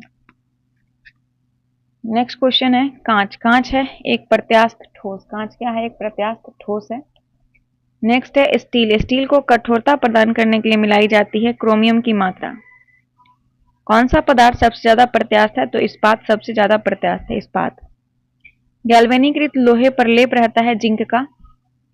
अयस्क को जंग लगने से रोकने के लिए कौन सी प्रक्रिया लाभकारी नहीं है? तो अनिलन। अयस्क को जंग लगने से बचाने के लिए अनिलन जो है वो लाभकारी नहीं है। किस पदार्थ के लगने से कटे स्थान से रक्त का बहना रुक जाता है? तो फेरिक क्लोराइड। कटे हुए जगह पर अगर फेरिक क्लोराइड लगा देंगे तो ब्लड का बहना रुक जाएगा। सर्वप्रथम मानव किस धातु का उपयोग किया था? तो तांबा का। मानव सबसे पहले तांबा धातु का इस्तेमाल किया था। पेयजल में कॉपर का अधिकतम अनुमत सांद्रण mg पर लीटर में होता है 2.0। ध्यान रखिएगा, पेयजल में कॉपर का अधिकतम जो है अनुमत सांद्रण मिलीग्राम पर लीटर में 2.0 होता है। वायु में थोड़ी देर रखने पर किसी धातु के ऊपर हरे रंग का वेसिक कार्बोनेट की परत जम जाती है, वह धातु है तांबा। वह धातु, याद रखिएगा कि वायु में थोड़ी देर रखने पर किसी धातु के ऊपर हरे रंग की बेसिक कार्बोनेट की परत जम जाती है, वो धातु क्या है? तांबा होगा। विद्युत का सबसे अच्छा चालक है कॉपर। सोने के आभूषण बनाते समय कौन सी धातु मिलाई जाती है? तांबा। सोने के आभूषण बनाते समय तांबा मिलाई जाती है। नीला थोथा है कॉपर सल्फेट। नीला थोथा कॉपर सल्फेट। वाटर टैंक में शैवाल को नष्ट करने के लिए किस रसायन का प्रयोग करते हैं? कॉपर सल्फेट का। वाटर टैंक में शैवाल को नष्ट करने के लिए कॉपर सल्फेट का इस्तेमाल करते हैं। इस्पात या आयरन की वस्तु में जिंक की पतली परत के लेपन का नाम है यशद लेपन। इस्पात या आयरन की वस्तु में जिंक की पतली परत के लेपन को कहते हैं यशद लेपन। चूहे के मारने की दवाई जिंक फॉस्फेट है। चूहा मारने की दवाई जिंक फॉस्फेट। रंगने में काम आने वाला तीखा पदार्थ है जिंक फॉस्फेट। रंगने में तीखा पदार्थ क्या होता है? Zinc phosphate. सर्वोत्तम विद्युत चालक है चांदी। चांदी के बर्तन कुछ अवधि के बाद काले क्यों पड़ जाते हैं? चांदी पर सल्फाइड का लेप बन जाने के कारण काला हो जाता है। चांदी पर सल्फाइड का लेप बन जाता है जिससे वो कुछ समय बाद काला हो जाता है। फोटोग्राफी में सिल्वर ब्रोमाइड का इस्तेमाल करते हैं। फोटोग्राफी में कृत्रिम वर्षा करने में किस रसायन का प्रयोग किया जाता है? तो सिल्वर आयोडाइड का। कृत्रिम वर्षा में सिल्वर आयोडाइड का इस्तेमाल होता है। कौन सी धातु स्वतंत्र अवस्था में पाई जाती है? तो सोना। सोना स्वतंत्र अवस्था में पाई जाती है। सबसे अधिक लचीली और पीट कर पत्थर पत्थर बनाए जाने योग्य धातु सोना है। सबसे लचीली और पीट कर पत्थर बनाए जाने योग्य धातु सोना है। कौन सी धातु सर्वाधिक भारी है? ओसेमियम सबसे ज्यादा भारी है। ओसेमियम। हॉलमार्क का चिकन उत्पादों पर लगाया जाता है स्वर्ण आभूषण। हॉलमार्क किस पे होता है? स्वर्ण यानी कि जो गोल्ड का ज्वेलरी होता है उस पे होता है। शुद्ध सोना होता है 24 कैरेट का शुद्ध सोना। 18 कैरेट के मिश्रित सोने में शुद्ध सोने का प्रतिशत 75% होता है। 18 कैरेट का जो मिश्रित सोना होता है उसमें शुद्ध सोने का प्रतिशत मात्र 75% होता है। मिनी माता रोग पारा के कारण होता है। मिनी माता। क्विकर सिल्वर के नाम से मरकरी को जानते हैं। Quicker silver, quicksilver, mercury. कौन समान ताप पर द्रव है? पारा। पारा समान ताप पर द्रव है। किसी अमलगम का एक घटक सदा होता है मरकरी। किसी अमलगम का एक घटक सदा होता है मरकरी। समान ट्यूबलाइट यानी कि जो समान ट्यूबलाइट यानी प्रदीप्त बल्ब में कौन सी गैस होती है? तो आर्गन के साथ मरकरी वेपर होता है। सामान्य ट्यूबलाइट में आर्गन के साथ मरकरी होता है। सिंदूर का रासायनिक सूत्र है HGS। सिंदूर वर्मिलियन का क्या है? HGS। सिंदूर का रासायनिक नाम है मर्क्यूरिक सल्फाइड। हाँ, वही सिंदूर जो हमारी मम्मी लोग लगाती है ना। क्या है इसका रासायनिक सूत्र? HGS, mercuric sulphide. बड़े शहरों में वायु को प्रदूषित करता है शीशा। बड़े शहरों में वायु को कौन प्रदूषित करता है? शीशा करता है। संचायक बैटरियों में कौन सी धातु का प्रयोग किया जाता है? शीशा का। संचायक बैटरी में शीशा का। रेड लेड है Pv3O4। Pv3O4 रेड लेड है। कैडेमियम प्रदूषण किससे संबंध है? इटाई इटाई से। कैडेमियम इटाई इटाई से संबंधित है। कैडेमियम प्रदूषण से इटाई इटाई रोग होता है। वायुयान निर्माण में कौन सी धातु प्रयुक्त होती है? तो पैलेडियम। वायु निर्माण में पैलेडियम का इस्तेमाल होता है। कौन सी धातु रोशनी के बल्बों के फिलामेंट के रूप में प्रयुक्त होती है? तो टंगस्टन। टंगस्टन का प्रयोग जो है बल्बों के फिलामेंट में प्रयुक्त होता है। विद्युत बल्ब का तंतु किसका बना होता है? टंगस्टन का। विद्युत बल्ब का तंतु टंगस्टन का बना होता है। राजस्थान स्थित डेगाना किसके उत्पादन के लिए प्रसिद्ध है? टंगस्टन के। राजस्थान का स्थित डेगाना टंगस्टन के उत्पादन के लिए प्रसिद्ध है। कौन सी धातु अर्धचालक की भांति ट्रांजिस्टर में प्रयुक्त होती है? तो जर्मेनियम। जर्मेनियम धातु अर्धचालक की भांति ट्रांजिस्टर में प्रयुक्त होती है। नाभिकीय रिएक्टर में ईंधन का काम करता है यूरेनियम। यूरेनियम नाभिकीय रिएक्टर में यूरेनियम का काम करता है। येलो केक नामक जिस वस्तु की सीमा पार तस्करी की जाती है वो है यूरेनियम ऑक्साइड। येलो केक नामक जिस वस्तु की सीमा पार तस्करी की जाती है वो है यूरेनियम ऑक्साइड। मोनाजाइट बालू में कौन सा खनिज होता है? थोरियम होता है मोनाजाइट बालू में, थोरियम। वह वैज्ञानिक जिसने रेडियम का खोज किया वो मैडम क्यूरी है, जिसने रेडियम का खोज किया, मैडम क्यूरी। कौन सी धातु ट्रांजिस्टर का महत्वपूर्ण अंग है? तो जर्मेनियम ट्रांजिस्टर का महत्वपूर्ण अंग है। लोहे की कील नीले कॉपर सल्फेट विलयन में डुबोई जाती है। कुछ समय बाद लोहे की कील नहीं घुलती है लेकिन नीला रंग विरंजित होता है। नीला रंग विरंजित होता है। उर्वरक के निर्माण में कौन सा तत्व प्रयोग में लाया जाता है? तो पोटेशियम। उर्वरक के निर्माण में पोटेशियम का इस्तेमाल किया जाता है। प्याज लहसुन में गंध के लिए उपस्थित होता है पोटेशियम। प्याज और लहसुन में जो गंध होता है वो उपस्थिति पोटेशियम के कारण। शुष्क सेल यानी ड्राई सेल में विद्युत ध्रुवक का कार्य करता है मैग्नीशियम डाइऑक्साइड। शुष्क सेल में विद्युत ध्रुवक का काम कौन करता है? Manganese dioxide. किन तत्वों के लवण द्वारा आतिशबाजी में रंग प्राप्त होते हैं? तो स्ट्रोटियम और ब्रोमीन।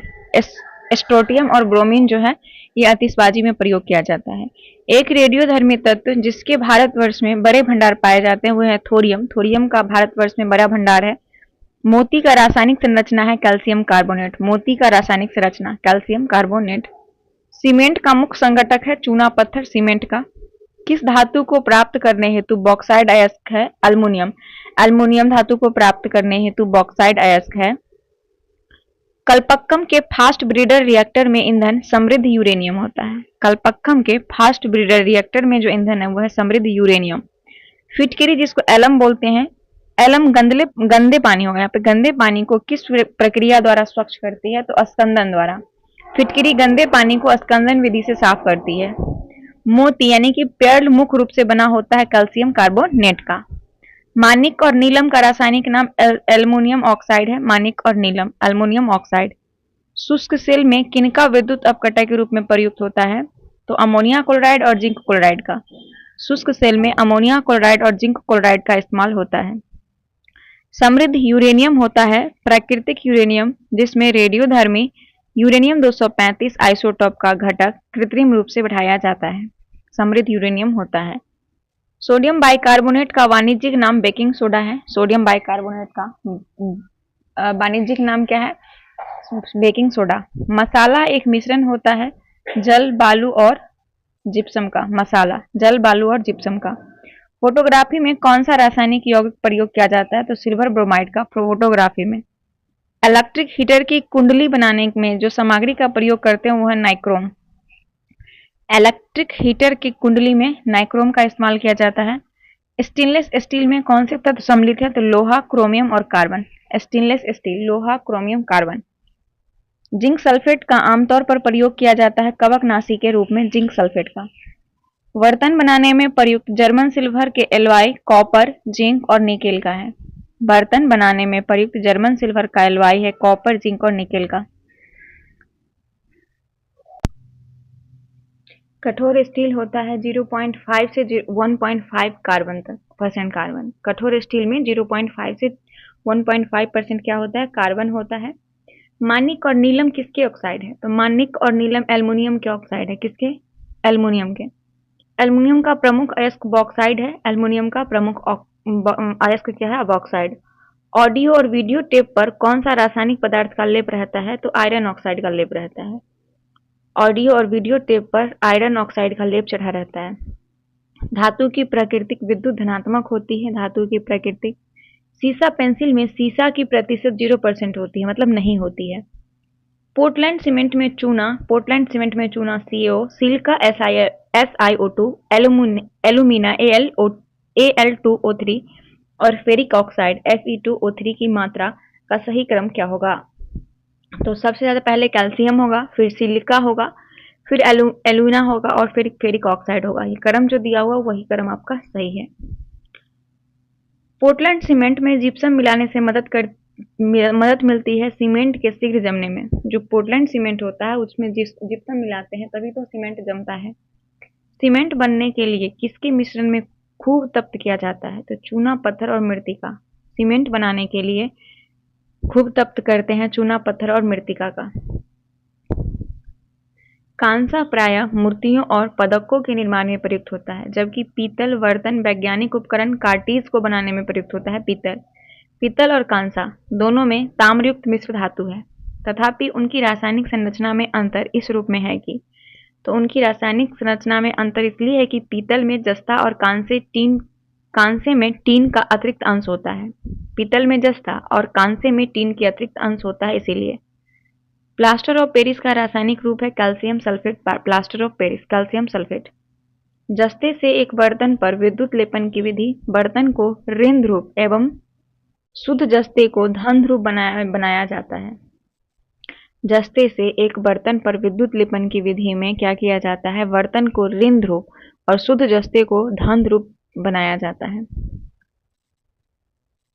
सोने को घोला जा सकता है नाइट्रिक एसिड तथा हाइड्रोक्लोरिक एसिड के मिश्रण में। नाइट्रिक एसिड, हाइड्रोक्लोरिक एसिड के मिश्रण में सोना को घोला जा सकता है। मायोग्लोबिन में धातु है लोहा। मायोग्लोबिन में धातु। पदार्थ जो अणु शक्ति से संबंधित नहीं है वो है क्रोमियम। जो अणु शक्ति से संबंधित नहीं है वो है क्रोमियम। फ्यूज तार किससे बनी होती है, तो टीन और सीसा के मिश्र धातु से बनी होती है फ्यूज तार। किस धातु से बनाया गया मिश्र धातु हवाई जहाज और रेल के डिब्बे में पुर्जे बनाने के काम में लिया जाता है, एल्युमिनियम। एल्युमिनियम धातु जो है हवाई जहाज, रेल के डिब्बे में पुर्जे बनाने में काम किया जाता है। स्वचालित वाहन निर्वातक का सर्वाधिक अविषाणु धातु प्रदूषक है वो है लेड। स्वचालित वाहन निर्वातक तथा सबसे ज्यादा अविषाणु धातु प्रदूषक है लेड। पीतल में जो होती है तांबा और जस्ता धातु होता है, पीतल में तांबा और जस्ता। इलेक्ट्रॉनिक में सोल्डरन प्रक्रिया यानी सोल्डरन प्रक्रिया में सोल्डर के रूप में प्रायः कौन से पदार्थ प्रयोग किया जाता है? तो सीसा और टीन का सोल्डर में प्रयोग करते हैं, सीसा और टीन का। धातुएं सुचालक होती है, क्यों? क्योंकि उसमें इलेक्ट्रॉन होते हैं, इलेक्ट्रॉन मुक्त होते हैं, इसलिए धातुएं सुचालक होते हैं। मुख शोधनों तथा टूथपेस्टों में कौन सा यौगिक आमतौर पर प्रयोग किया जाता है? सुहागा का। मुख शोधनों तथा टूथपेस्ट में आमतौर पर सुहागा का इस्तेमाल किया जाता है। चुंबक बनाने के लिए कौन सी मिश्र धातु का प्रयोग करते हैं? तो एल्निको का। चुंबक बनाने के लिए एल्निको का इस्तेमाल करते हैं। कांच को गहरा नीला किससे मिलता है? कोबाल्ट ऑक्साइड से। कांच को गहरा नीला रंग कोबाल्ट ऑक्साइड से मिलता है। यसद लेपन, लोहा पर जस्ता चढ़ाना है, यसद लेपन, लोहा पर जस्ता चढ़ाना। यूरेनियम के रेडियो एक्टिव विद्युतन के फलस्वरूप अंततः क्या बनता है? सीसा बनता है। यूरेनियम के रेडियो एक्टिव विद्युतन के फलस्वरूप अंततः सीसा बनता है। बंगाल बेसिन में भौम जल अधिकतर प्रदूषित होता है आर्सेनिक से। भौम जल अधिक प्रदूषित होगा आर्सेनिक से बंगाल बेसिन में। जल में आर्सेनिक की अनुमानतः ऊपरी सीमा 0.05 mg पर लीटर होती है। सबसे ज्यादा कठोर तत्व कौन सा है? तो वह हीरा सबसे ज्यादा कठोर है, हीरा। प्लास्टर ऑफ पेरिस का सूत्र क्या है? तो CSO4 half H2O, option number B, CSO4 half H2O, plaster of Paris. निम्नलिखित में किस धातु को प्राप्त करने हेतु बॉक्साइड अयस्क है? एल्युमिनियम प्राप्त करने हेतु बॉक्साइड अयस्क है। सूची 1 को सूची 2 से आपको मिलाना है। तो सबसे पहले देखिए हीरा, हीरा क्या है? हीरा आपका हो जाएगा सबसे कठोर तत्व, है ना, लेकिन इसमें जो हीरा क्या हो जाएगा? हीरा आपका हो जाएगा कार्बन। संगमरमर की बात करें तो कैल्शियम। बालू आपका सिलिकॉन हो जाएगा और मानिक एल्युमिनियम हो जाएगा, मानिक एल्युमिनियम। टांगा एक मिश्र धातु है, टीन और शीशे का मिश्र धातु है टांगा। टीन और किसका? सॉरी, टीन और शीशे का। पीतल निम्न की मिश्र धातु है, पीतल। पीतल जो है वो तांबा और जस्ता की मिश्र धातु है, पीतल। पीतल में कौन सी धातु का संयोग होता है? तो पीतल में तांबा और जस्ता का संयोग होता है, तांबा और जस्ता का। स्टेनलेस स्टील मिश्र धातु है लोहा, क्रोमियम, मैग्नीज और कार्बन का। स्टेनलेस स्टील लोहा, क्रोमियम, मैग्नीज और कार्बन का मिश्र धातु है। जंग लगने पर लोहे का भार क्या होता है? बढ़ता है। जंग लगने पर लोहे का भार बढ़ता है। कांच होता है अतिशीतित द्रव, कांच अतिशीतित द्रव होता है। लेंस किससे बनता है? फ्लिंट कांच से लेंस बनता है, फ्लिंट कांच से। पायरेक्स कांच को अधिक सामर्थ्य बनाने के लिए बोरेक्स जो है बोरेक्स उत्तरदायी है। पायरेक्स कांच को अधिक सामर्थ्य बनाने के लिए बोरेक्स उत्तरदायी है। कांच प्रबलित प्लास्टिक बनने के लिए किस प्रकार के कांच का प्रयोग किया जाता है? रेसा कांच का। कांच प्रबलित प्लास्टिक बनाने के लिए रेसा कांच का प्रयोग किया जाता है। फोटोक्रोमेटिक कांच में किसकी उपस्थिति के कारण काला रंग गहरा होने का गुणधर्म होता है? रजत ब्रोमाइड। फोटोक्रोमेटिक कांच में रजत ब्रोमाइड की उपस्थिति के कारण काला रंग होने का गुणधर्म होता है। अवयव और धातुएं और उनके यौगिक। शुद्ध जल होता है उदासीन, शुद्ध जल होता है उदासीन। शुद्ध जल का pH मान 7 होता है। 10 मोल जल का द्रव्यमान है 180 ग्राम। 10 मोल जल का द्रव्यमान 180 ग्राम होगा। पानी का घनत्व अधिकतम होता है 4 डिग्री सेल्सियस पर। 4 डिग्री सेल्सियस पर पानी का घनत्व अधिकतम होता है। हाइड्रोजन सल्फाइड या हाइड्रोजन क्लोराइड की तुलना में जल का उच्च क्वथनांक हाइड्रोजन आबंधन के कारण होता है। हाइड्रोजन सल्फाइड या हाइड्रोजन क्लोराइड की तुलना में जल का उच्च क्वथनांक हाइड्रोजन आबंधन के कारण जो है होता है। जल का रासायनिक सूत्र क्या होता है? H2O होता है, ठीक है। पानी में नमक मिलाने पर पानी का क्वथनांक और हिमांक बढ़ और घट जाता है। क्वथनांक बढ़ता और हिमांक घट जाएगा। पोटेशियम परमैंगनेट जल को कीटाणु रहित बना देता है। पोटेशियम परमैंगनेट जल को कीटाणु रहित बना देता है। समुद्री जल से शुद्ध जल किस प्रक्रिया द्वारा प्राप्त किया जाता है? तो आसवन द्वारा। समुद्री जल से शुद्ध जल जो है वो आसवन द्वारा प्राप्त किया जाता है।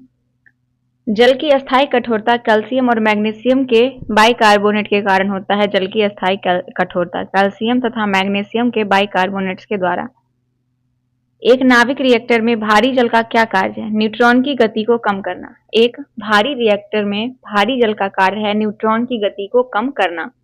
अच्छा, हैवी वाटर यानी कि भारी जल से क्या मतलब है? भारी जल का मतलब है कि भारी पानी वो होता है जिसमें हाइड्रोजन का स्थान उसका समस्थानिक ले लेता है। हाइड्रोजन का स्थान कौन ले लेगा? उसका समस्थानिक। भारी जल एक प्रकार है मंदक का। भारी जल मंदक का प्रकार है। कार्बन है एक अधातु। कार्बन क्या है? अधातु है। सभी जैव यौगिक का अनिवार्य मूल तत्व कार्बन है। सभी जैविक तत्व का अनिवार्य मूल तत्व कार्बन है। हीरा और ग्रेफाइट किसका अपरूप है? कार्बन का अपरूप है हीरा और ग्रेफाइट। पेंसिल का लेड है ग्रेफाइट। पेंसिल का लेड है ग्रेफाइट। नाभिकीय रिएक्टर में किसे मंदक के रूप में प्रयोग किया जाता है? तो ग्रेफाइट को। नाभिकीय रिएक्टर में मंदक के रूप में प्रयोग करते हैं ग्रेफाइट का। रेडियो कार्बन डेटिंग में किसका निर्धारण होता है? जीवाश्म की आयु का। रेडियो कार्बन डेटिंग में निर्धारण होता है जीवाश्म की आयु का। कच्ची चीनी को रंग विहीन करने हेतु प्रयोग किया जाता है एनिमल चारकोल का। एनिमल चारकोल का प्रयोग कच्ची चीनी को रंग विहीन करने हेतु प्रयोग किया जाता है। भूरा कोयला कहा जाता है लिंगनाइट को। भूरा कोयला लिंगनाइट को। मुलायम कोयला के नाम से जानते हैं बिटुमिनस। मुलायम कोयला। समान किस्म का कोयला बिटुमिनस है। उच्च कोटि का कोयला एंथ्रासाइड है। उच्च कोटि का। वाहन से निकलने वाली प्रदूषित गैस मुख्यतः है कार्बन मोनोऑक्साइड। वाहन से निकलने वाली मुख्यतः प्रदूषित गैस। कौन सी गैस वायु को सबसे अधिक प्रदूषित करती है? तो कार्बन मोनोऑक्साइड सबसे ज्यादा प्रदूषित करती है वायु को। कौन सी गैस प्रकाश संश्लेषण क्रिया के लिए आवश्यक है? तो कार्बन डाइऑक्साइड। कार्बन डाइऑक्साइड जो है प्रकाश संश्लेषण क्रिया के लिए आवश्यक है। प्रकाश संश्लेषण में पौधों द्वारा कौन सी गैस उपयोग की जाती है? तो कार्बन डाइऑक्साइड। प्रकाश संश्लेषण में पौधे द्वारा कार्बन डाइऑक्साइड का उपयोग किया जाता है।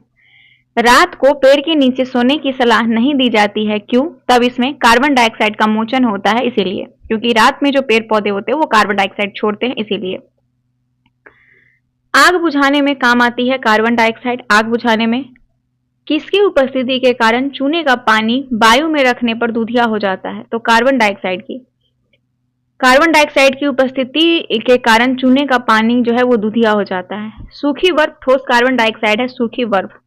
गेहूं के आटे में ईस्ट मिलाकर डबल रोटी बनाने से वह स्पॉन्जी कोमल हो जाती है, क्यों? उत्पन्न कार्बन डाइऑक्साइड रोटी को स्पॉन्जी बना देता है। उत्पन्न कार्बन डाइऑक्साइड रोटी को स्पॉन्जी बना देता है। ग्लोबल वार्मिंग के लिए उत्तरदायी है carbon dioxide gas. Global warming के लिए संगणक कंप्यूटर को बोलते हैं। कंप्यूटर्स के आईसी चिप्स में प्रायः सिलिकॉन का इस्तेमाल किया जाता है। क्वार्टराइज कैल्शियम सिलिकेट का बना होता है। क्वार्टराइज विभिन्न प्रकार के कांच निर्माण में प्रयुक्त होने वाला सिलिका घटक है। विभिन्न कांच निर्माण में सिलिका का इस्तेमाल किया जाता है। वायुमंडलीय हवा में सबसे प्रचुर घटक है नाइट्रोजन। वायुमंडलीय हवा में सबसे प्रचुर घटक है नाइट्रोजन। क्रायोजेनिक द्रव है द्रव नाइट्रोजन का। क्रायोजेनिक द्रव है द्रव नाइट्रोजन। आकाश में बिजली चमकने पर कौन सी गैस उत्पन्न होती है? बिजली चमकने पर गैस उत्पन्न होती है नाइट्रोजन और ऑक्सीजन, और इस दोनों के घटक को मिला देने से क्या बनेगा? Nitrogen oxide. प्रकाश रासायनिक धूम कोहरे बनने समय कौन सी गैस उत्पन्न होती है? तो नाइट्रोजन ऑक्साइड उत्पन्न होती है। प्रकाश रासायनिक घूम कोहरे बनने के समय नाइट्रोजन ऑक्साइड उत्पन्न होती है। तरित के कारण होने से प्रतिक्रिया होती है नाइट्रोजन एवं ऑक्सीजन की प्रतिक्रिया से नाइट्रोजन के ऑक्साइड बनते हैं। तरित के कारण प्रतिक्रिया होती है नाइट्रोजन एवं ऑक्सीजन की प्रतिक्रिया से नाइट्रोजन के ऑक्साइड बनते हैं। एक सामान्य वायुमंडलीय गैसीय प्रदूषक को उस समय बहुत उपयोगी पाया जाता है जब वह शरीर की कोशिकाओं में उत्पन्न होता है। इससे हृदय रोग की चिकित्सक होती है और इससे आश्चर्यजनक ड्रग वियाग्रा विकसित होता है। इसकी खोज 1998 में वैज्ञानिक ने 1998 में औषधि विज्ञान में नोबेल पुरस्कार प्राप्त भी किया था। यह कौन सी गैस है? तो नाइट्रस ऑक्साइड। नाइट्रस ऑक्साइड जो है इसका खोज 1998 में औषधि विज्ञान में इसे नोबेल पुरस्कार भी वैज्ञानिक को दिया गया था इसके लिए। और ये जो है एक सामान्य वायुमंडलीय गैसीय प्रदूषक जो उस समय बहुत उपयोगी पाया गया था जब वह शरीर की कोशिकाओं में उत्पन्न होता है, और इससे हृदय रोग की चिकित्सा भी होती है नाइट्रिक ऑक्साइड से। डॉक्टर द्वारा एनेस्थेसिया के रूप में प्रयोग होने वाले हास्य गैस नाइट्रस ऑक्साइड है। Anaesthesia nitrous oxide laughing gas. अम्लीय वर्षा का कारण नाइट्रस ऑक्साइड और सल्फर ऑक्साइड है। नाइट्रस और सल्फर। किस कारण से स्टोन कैंसर होता है? अम्ल वर्षा से स्टोन कैंसर होता है। गोताखोर सांस लेने के लिए किन गैस के मिश्रण का प्रयोग करते हैं? तो ऑक्सीजन और हीलियम का प्रयोग करते हैं गोताखोर, ऑक्सीजन और हीलियम का। दम्मा के रोगी को वायु के स्थान पर हीलियम और ऑक्सीजन दी जाती है। जो दम्मा अस्थमा जिन्हें रहता है उन्हें वायु के स्थान पर हीलियम और ऑक्सीजन दी जाती है। अस्पताल में कृत्रिम सांस के लिए जो ऑक्सीजन होता है, ऑक्सीजन का सिलेंडर, उसमें ऑक्सीजन के साथ हीलियम होता है, ऑक्सीजन और हीलियम। मानव मस्तिष्क का मुख्य तत्व है फास्फोरस। पक्षियों की हड्डियों का पाउडर उर्वरक के रूप में काम लाया जाता है क्योंकि वह भरपूर होता है फास्फोरस से। जो पक्षी का हड्डी होता है उसका पाउडर बना के उर्वरक के रूप में इस्तेमाल करते हैं क्योंकि उसके हड्डी में फास्फोरस जो है वो काफी ज्यादा होता है। दिया सलाई के निर्माण में लाल फास्फोरस का इस्तेमाल करते हैं। दिया सलाई में हड्डी एवं दांतों में लगभग 50% होता है कैल्शियम फॉस्फेट। हड्डी और दांत में 50% होता है कैल्शियम और फॉस्फेट। युद्ध में धुएं का पर्दा बनाने के लिए प्रयोग किया जाता है PH3 का। PH3 का याद रखिएगा कि युद्ध में जो धुआं होता है, धुआं बनाने के लिए किसका इस्तेमाल किया जाता है? तो PH3 का। PH3 को क्या बोलते हैं? PH3 को तो PH3 का नाम है आपका फॉस्फेन बोलते हैं। इसको क्या बोलते हैं? फॉस्फीन बोलते हैं, फॉस्फीन। उसके बाद है अमोनिया का एक गुण कौन सा है? तो इसके जलीय विलयन में लाल लिटमस नीला हो जाता है। अमोनिया का एक गुण है कि जो इसका जलीय विलयन होता है ये लाल लिटमस को नीला हो जाता है। जल में आसानी से घुलनशील है अमोनिया। जल में आसानी से घुलनशील है अमोनिया। घरेलू प्रशीतित्र में सामान्यतः कौन सा प्रशीतक प्रयोग में लाते हैं? तो अमोनिया को प्रयोग में लाते हैं घरेलू प्रशीतित्र में। अश्रु गैस, टीयर गैस है अमोनिया। पीतल के बर्तन की कलाई करते समय गर्म बर्तन के सफाई के लिए प्रयोग किया जाने वाला अमोनिया क्लोराइड चूर्ण से निकलने वाला धुआं अमोनिया और हाइड्रोक्लोरिक एसिड का है। पीतल के बर्तन की कलाई करते समय गर्म बर्तन के सफाई के लिए प्रयोग किए जाने वाले अमोनिया क्लोराइड चूर्ण से निकलने वाला धुआं अमोनिया और हाइड्रोक्लोरिक एसिड होगा। एक अज्ञात गैस जल में शीघ्रता से घुल जाती है। गैस युक्त जलीय घोल में लाल लिटमस नीला हो जाता है। यह गैस हाइड्रोजन क्लोराइड के साथ सफेद धूम्र भी देती है। यह अज्ञात गैस है NH3। क्या है? अमोनिया कहते हैं इसे, NH3 को अमोनिया। ऑक्सीजन और ओजोन है एलोट्रॉप्स। ऑक्सीजन और ओजोन क्या है? एलोट्रॉप्स है। कौन सी गैस पायरोगैलोल के क्षारीय विलयन से गुजरने पर बादामी घोल बनाती है? तो ऑक्सीजन। ऑक्सीजन जो है ये आपका पायरोगैलोल के क्षारीय विलयन से गुजरने पर बादामी घोल बनाती है। कौन सी गैस ओजोन परत के अवक्षय के लिए उत्तरदायी है? तो क्लोरोफ्लोरोकार्बन। क्लोरोफ्लोरोकार्बन जो है वो ओजोन परत के अवक्षय के लिए उत्तरदायी है। सुपरसोनिक वायुयान समताप मंडल में कौन सा पदार्थ विसर्जित करती है? तो NOx को। सुपरसोनिक वायुयान समताप मंडल में NOx को विसर्जित करती है। सूर्य के विकिरण का पराबैंगनी प्रकाश किसकी परत के कारण पृथ्वी की वायुमंडल में नहीं पहुंच पाता है? तो ओजोन। ध्यान रखिएगा, सूर्य के विकिरण का पराबैंगनिक प्रकाश ओजोन परत के कारण पृथ्वी के वायुमंडल में नहीं पहुंच पाता है। पृथ्वी की सतह के ऊपर ओजोन परत किससे बचाव प्रदान करती है? तो पराबैंगनी किरणों से। पृथ्वी की सतह के ऊपर ओजोन परत पराबैंगनी किरणों से बचाव करती है। रबर को बाल्कनीकृत करने के लिए सल्फर का प्रयोग किया जाता है। रबर को बाल्कनीकृत करने के लिए किसका? सल्फर का। चांदी के पत्रों का काला पड़ जाना वायुमंडल में जो है किस गैस की उपस्थिति के कारण है? तो हाइड्रोजन सल्फेट के कारण। हाइड्रोजन सल्फेट के कारण जो है वायुमंडल में आपका चांदी का जो पत्र होता है वो काला पड़ जाता है। कौन सी गैस वायुमंडल में अम्लीय वर्षा के लिए उत्तरदायी है? तो सल्फर ऑक्साइड। सल्फर ऑक्साइड अम्लीय वर्षा के लिए उत्तरदायी है। वायु में किसकी अधिकता होने पर पेड़ की पत्तियां काली होकर गिर जाती है? तो सल्फर ऑक्साइड की अधिकता होने के कारण वायु में क्या होता है कि पेड़ का जो पत्ती होता है वो काला होकर गिर जाता है। इस शुष्क सेल में किसका इलेक्ट्रोलाइटस की तरह इस्तेमाल होता है? तो मैग्नीशियम क्लोराइड एवं जिंक क्लोराइड का। एक शुष्क सेल में इलेक्ट्रोलाइटस की तरह इस्तेमाल मैग्नीशियम क्लोराइड एवं जिंक क्लोराइड का होता है। रसायन का सम्राट कहते हैं सल्फ्यूरिक अम्ल को, किंग ऑफ केमिकल, सल्फ्यूरिक अम्ल को। रासायनिक उद्योग में तेजाब मूल रसायन उद्योग में कौन सा तेजाब मूल रसायन माना जाता है? तो सल्फर एसिड जो है इसका उपयोग किया जाता है रसायन उद्योग में। एक कार बैटरी में प्रयुक्त विद्युत अपघटय होता है सल्फ्यूरिक अम्ल। एक कार बैटरी में क्या प्रयुक्त होता है? तो कार बैटरी में जो है संग्रहित होता है सल्फ्यूरिक एसिड। तनुगंध कमल की जस्ते के साथ प्रतिक्रिया के परिणाम स्वरूप उत्पन्न होती है हाइड्रोजन। तनुगंध कमल की जस्ते के साथ प्रतिक्रिया के परिणाम स्वरूप उत्पन्न होती है हाइड्रोजन। संकरा और सल्फ्यूरिक अम्ल की अभिक्रिया से शुद्ध रूप से प्राप्त होता है कार्बन। संकरा और सल्फ्यूरिक अम्ल की अभिक्रिया से क्या प्राप्त होता है? कार्बन। क्लोरीनिन है सदूषित जल में क्लोरीन को थोड़ी मात्रा में मिलाना। क्लोरीनिन है सदूषित जल में क्लोरीन को थोड़ी मात्रा में मिलाना। हैलोजनों में सर्वाधिक अभिक्रिया है फ्लोरीन की। हैलोजन में सबसे ज्यादा अभिक्रिया है फ्लोरीन की। थायराइड के दूषित कार्यफलन को दूर करने के लिए आयोडीनीकृत नमक साधारणतः किस रूप में दिया जाता है? पोटेशियम आयोडाइड के रूप में। थायराइड की दूषित कार्यफलन को दूर करने के लिए आयोडीनीकृत नमक साधारणतः पोटेशियम आयोडाइड के रूप में दिया जाता है। हाइड्रोक्लोरिक अम्ल कांच की बोतल में नहीं रखा जाता है क्योंकि यह अभिक्रिया कांच की सिलिकॉन डाइऑक्साइड से करती है। ये कांच की सिलिकॉन डाइऑक्साइड से अभिक्रिया करती है, इसीलिए हाइड्रोक्लोरिक अम्ल को कांच के बोतल में नहीं रख सकते हैं। अक्रिय गैस के खोज करने का श्रेय रैमजे को दिया जाता है। रैमजे ने इनर्ट गैस का खोज किया था। गहरे समुद्री गोताखोर के श्वसन के लिए ऑक्सीजन के तनुकरण के लिए हीलियम गैस का प्रयोग किया जाता है। गहरे समुद्री गोताखोर के श्वसन के लिए ऑक्सीजन के तनुकरण के लिए हीलियम का प्रयोग करते हैं।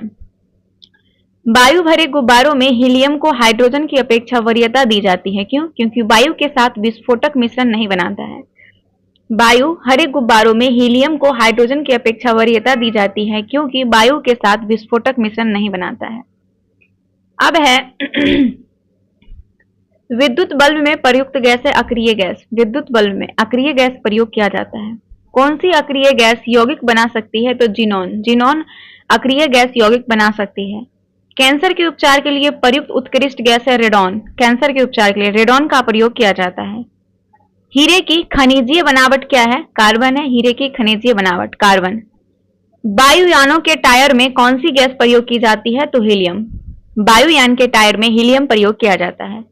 ग्रीन हाउस गैस के उत्सर्जन में जिस देश का सर्वाधिक योगदान है वो है संयुक्त राज्य अमेरिका। ग्रीन हाउस गैस के उत्सर्जन में जिस देश का सबसे ज्यादा योगदान है वो है अमेरिका का। ओजोन परत मुख्यतः जहां अवस्थित रहती है वो है स्ट्रेटोस्फीयर। ओजोन परत स्थित कहाँ है? स्ट्रेटोस्फीयर में। भारी पानी का खोज एससी यूरे ने किया था। कठोर जल से कैल्शियम और मैग्नीशियम निकालने की प्रक्रिया फिल्ट्रेशन कहलाती है।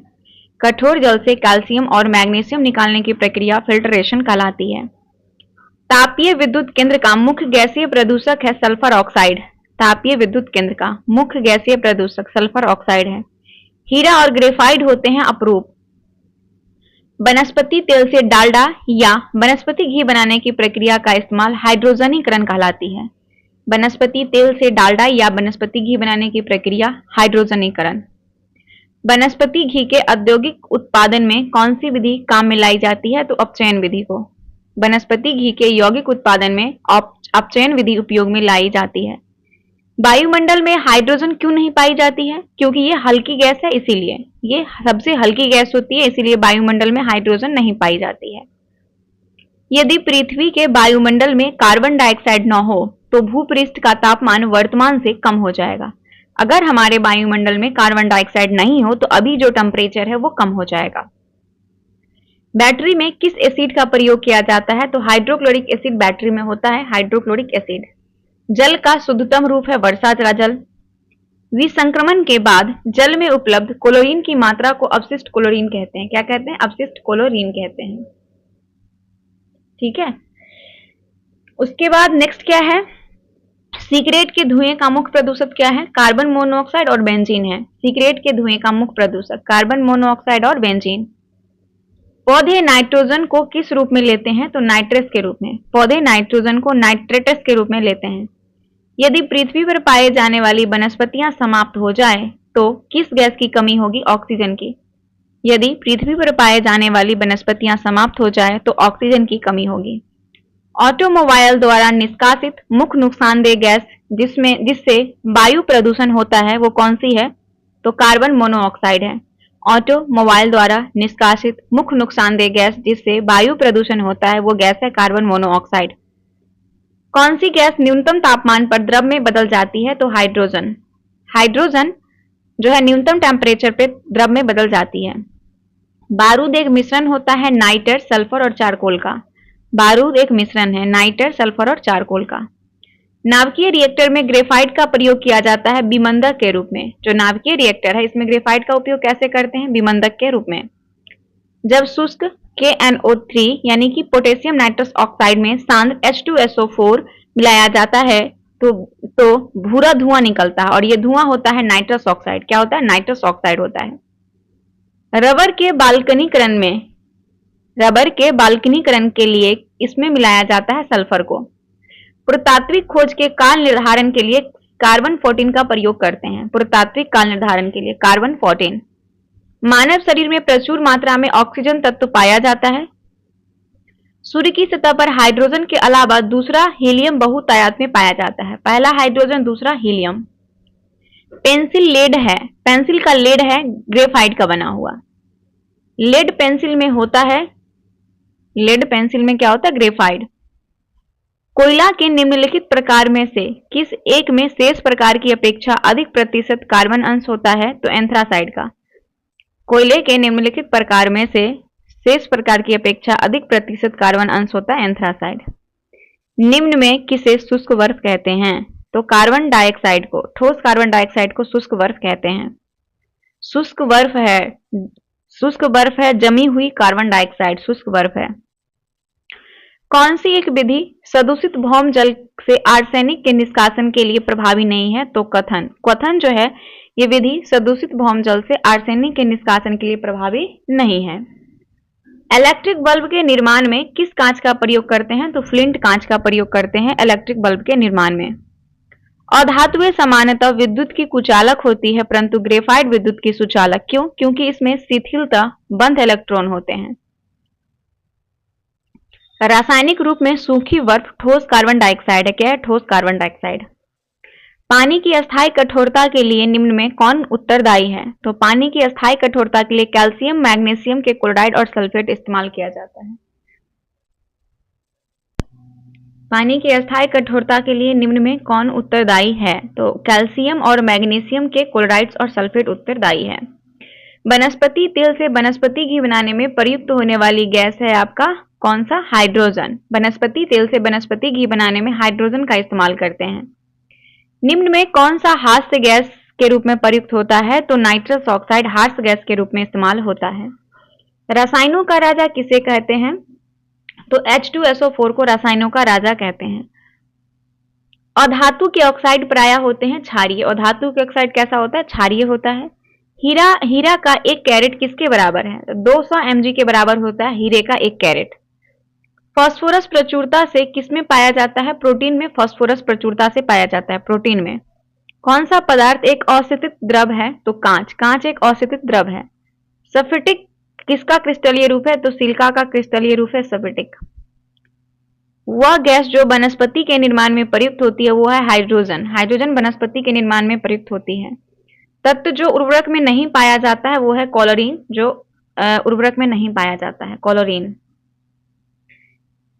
एक सांड के वीर्य को कृत्रिम के गर्भाधान हेतु तरल नाइट्रोजन में रखा जाता है। एक सांड के वीर्य को कृत्रिम गर्भाधान के लिए कहां रखा जाता है? तरल नाइट्रोजन में। और धातुएं में सामान्यतः कौन सा गुण पाया जाता है? तो भंगुरता पाया जाता है।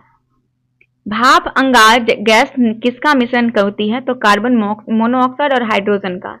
भाप अंगार गैस मिश्रण होती है कार्बन मोनोऑक्साइड और हाइड्रोजन का। पाराध्वनिक जेट प्रदूषण पैदा करता है ओजोन परत को पतला करके। पाराध्वनिक जेट प्रदूषण पैदा करता है ओजोन परत को पतला करके। पायराइड एस्क को जलाने से मिलती है सल्फर डाइऑक्साइड गैस। वह हैलोजन जिसका उपयोग पीराहारी की तरह किया जाता है वो है आयोडीन। आयोडीन का प्रयोग पीराहारी की तरह किया जाता है। अब है नेक्स्ट आपका कार्बनिक रसायन। जीवन शक्ति के सिद्धांत का प्रतिपादन किस रसायनज्ञ ने किया था? तो बार्जेलियस ने किया था। जीवन शक्ति के सिद्धांत का प्रतिपादन बार्जेलियस ने किया था। प्रकृति में सबसे अधिक मात्रा में पाया जाने वाला कार्बनिक यौगिक है सेलुलोज। सबसे ज्यादा मात्रा में प्रकृति में पाया जाता है। कपूर को किस विधि द्वारा शुद्ध किया जाता है? ऊर्ध्वपातन विधि से कपूर को शुद्ध किया जाता है। ठोस कपूर से वाष्प बनने की क्रिया को ऊर्ध्वपातन कहते हैं। ठोस कपूर से वाष्प बनने की क्रिया ऊर्ध्वपातन कहलाती है। गैसोहॉल जो मोटर गाड़ियों में ईंधन के रूप में प्रयुक्त होता है मिश्रण है पेट्रोल और अल्कोहल का। गैसोहॉल जो मोटर गाड़ियों में ईंधन के रूप में प्रयुक्त होता है वो है पेट्रोल और अल्कोहल। भारी वाहन में डीजल का उपयोग किस लिए किया जाता है? उच्च क्षमता और आर्थिक बचत के लिए। भारी वाहन में डीजल का उपयोग उच्च क्षमता और आर्थिक बचत के लिए किया जाता है। व्यापारिक वैसलीन किससे निकाला जाता है? पेट्रोलियम से व्यापारिक वैसलीन निकालते हैं।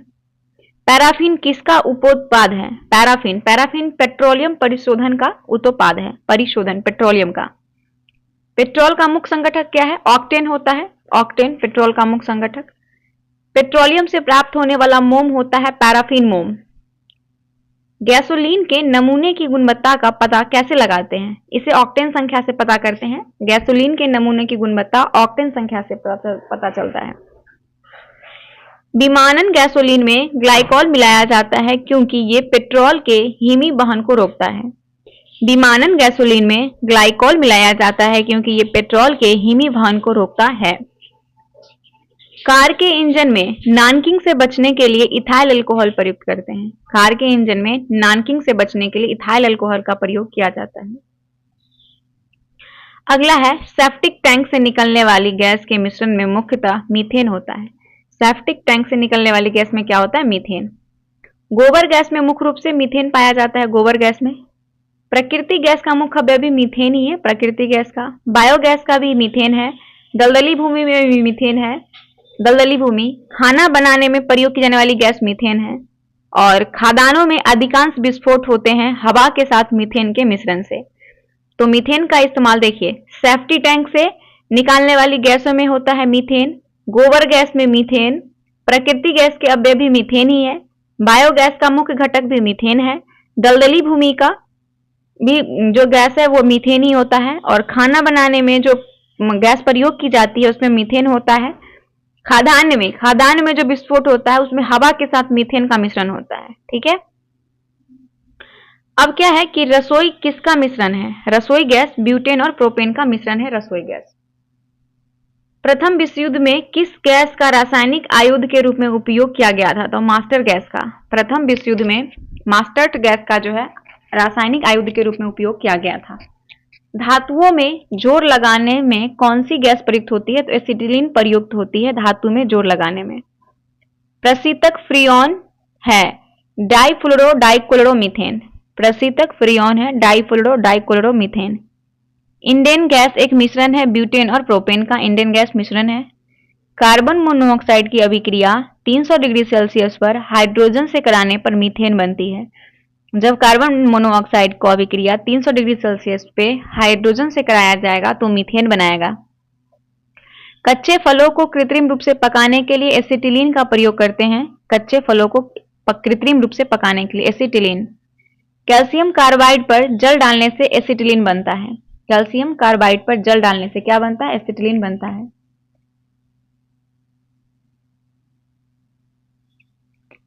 कौन सी गैस ओजोन परत के ह्रास के लिए उत्तरदायी है? तो क्लोरोफ्लोरोकार्बन ओजोन परत के लिए उत्तरदायी है। बिजली से लगी आग बुझाने में पायरीन अग्निशामक का उपयोग करते हैं। बिजली से लगी आग बुझाने में पायरीन अग्निशामक का। कास्ट सिप्रिट क्या होती है? मेथिल अल्कोहल होती है कास्ट सिप्रिट। शराब में उपस्थित रहता है इथाइल अल्कोहल। शराब में इथाइल अल्कोहल। अधिक मात्रा में इथाइल अल्कोहल का सेवन करने पर बुरा प्रभाव पड़ता है लीवर पर। अधिक मात्रा में इथाइल अल्कोहल का सेवन करने से लीवर पर बुरा प्रभाव पड़ता है। उन शराब त्रासदियों में जिनके परिणाम स्वरूप अंधता आदि होती है हानिकारक है मिथाइल अल्कोहल। उन शराब त्रासदियों में जिनके परिणाम स्वरूप अंधता आती है वह हानिकारक पदार्थ है मिथाइल अल्कोहल। टिच्चर आयोडीन है आयोडीन का अल्कोहलिक विलयन। टिच्चर आयोडीन है आयोडीन का अल्कोहलिक विलयन। विकृतीकृत अल्कोहल पीने के लिए ठीक नहीं क्योंकि इसमें विषैले पदार्थ होते हैं। विकृतीकृत अल्कोहल ठीक नहीं है क्योंकि इसमें पीने के लिए ठीक नहीं है क्योंकि इसमें विषैले पदार्थ होते हैं। अल्कोहलिक खमेरीन का आखिरी उत्पाद इथाइल अल्कोहल है। अल्कोहलिक खमेरीन का आखिरी उत्पाद क्या है? Ethyl alcohol. C2H5OH किसका रासायनिक सूत्र है? इथाइल अल्कोहल का। C2H5OH रासायनिक सूत्र है इथाइल अल्कोहल का। मेथनॉल किसके नाम से जाना जाता है? तो वुड अल्कोहल के नाम से मेथनॉल को जाना जाता है। शराब के निर्माण में किस क्रिया के परिणाम स्वरूप होता है? किण्वन। शराब का निर्माण किण्वन से होता है। शीत प्रधान देश में ऑटोमोबाइल्स के रेडिएटर्स में एंटीफ्रीज मिश्रण का इस्तेमाल किया जाता है। इस मिश्रण में पानी और इथिलीन ग्लाइकॉल होता है। शीत प्रधान देश के ऑटोमोबाइल्स के रेडिएटर्स में एंटीफ्रीज मिश्रण का इस्तेमाल किया जाता है। इस मिश्रण में पानी और एथिलीन ग्लाइकॉल होता है। एल्डोल संघनन किसके बीच नहीं हो सकता है? तो एक एल्डिहाइड एक ईस्टर के बीच। एल्डोल संघनन जो है वो एल्डिहाइड और ईस्टर के बीच नहीं हो सकता है। एक एल्डिहाइड होगा एक ईस्टर, दोनों के बीच नहीं होगा। कास्ट से प्राप्त पायरोलिग्नियस अम्ल होता है 10% एसिटिक अम्ल। कास्ट से प्राप्त पायरोलिग्नियस अम्ल होता है 10% एसिटिक अम्ल। बायोडीजल के उत्पादन में कौन सी प्रक्रिया अपनाई जाती है? ट्रांसएस्टरिफिकेशन। ट्रांसएस्टरिफिकेशन जो है वो बायोडीजल के उत्पादन में अपनाई जाती है। जब चींटियां काटती है तो वो अंततः छेपित करती है फॉर्मिक अम्ल को। जब चींटियां काटती है तो अंततः छेपित करती है फॉर्मिक अम्ल को। मधुमक्खी के अंत से एक अम्ल छूटता है जिसके कारण दर्द और जलन होता है। यह अंतःक्षेपित अम्ल है मेथनोइक अम्ल का। मधुमक्खी के दंश से एक अम्ल छूटता है जिसके कारण दर्द और जलन होती है। यह अंतःक्षेपित अम्ल है मेथनोइक अम्ल का। सिरके में कौन सा अम्ल उपस्थित होता है? एसिटिक अम्ल होता है सिरके में। सीरा अति उत्तम कच्चा माल है एसिटिक अम्ल के लिए। सीरा अति उत्तम माल है। टमाटर सॉस में पाया जाता है ऑक्जेलिक अम्ल। टमाटर सॉस में ऑक्जेलिक अम्ल होता है। सिरके का प्रमुख घटक एसिटिक अम्ल है सिरका का। सिरका होता है जल में एसिटिक अम्ल का 5% विलयन। सिरका। यदि दूध को काफी समय तक बिना ढके रखा जाए तो दूध खट्टा हो जाता है। यह किसके कारण? लैक्टिक अम्ल के कारण। यदि दूध को काफी समय तक बिना ढके रखा जाए तो दूध खट्टा हो जाएगा, लैक्टिक अम्ल के कारण। मांसपेशी में किस द्रव के एकत्रित होने से थकावट होती है? तो लैक्टिक अम्ल से। ध्यान रखिएगा, मांसपेशी में लैक्टिक अम्ल को एकत्रित होने से थकावट होती है।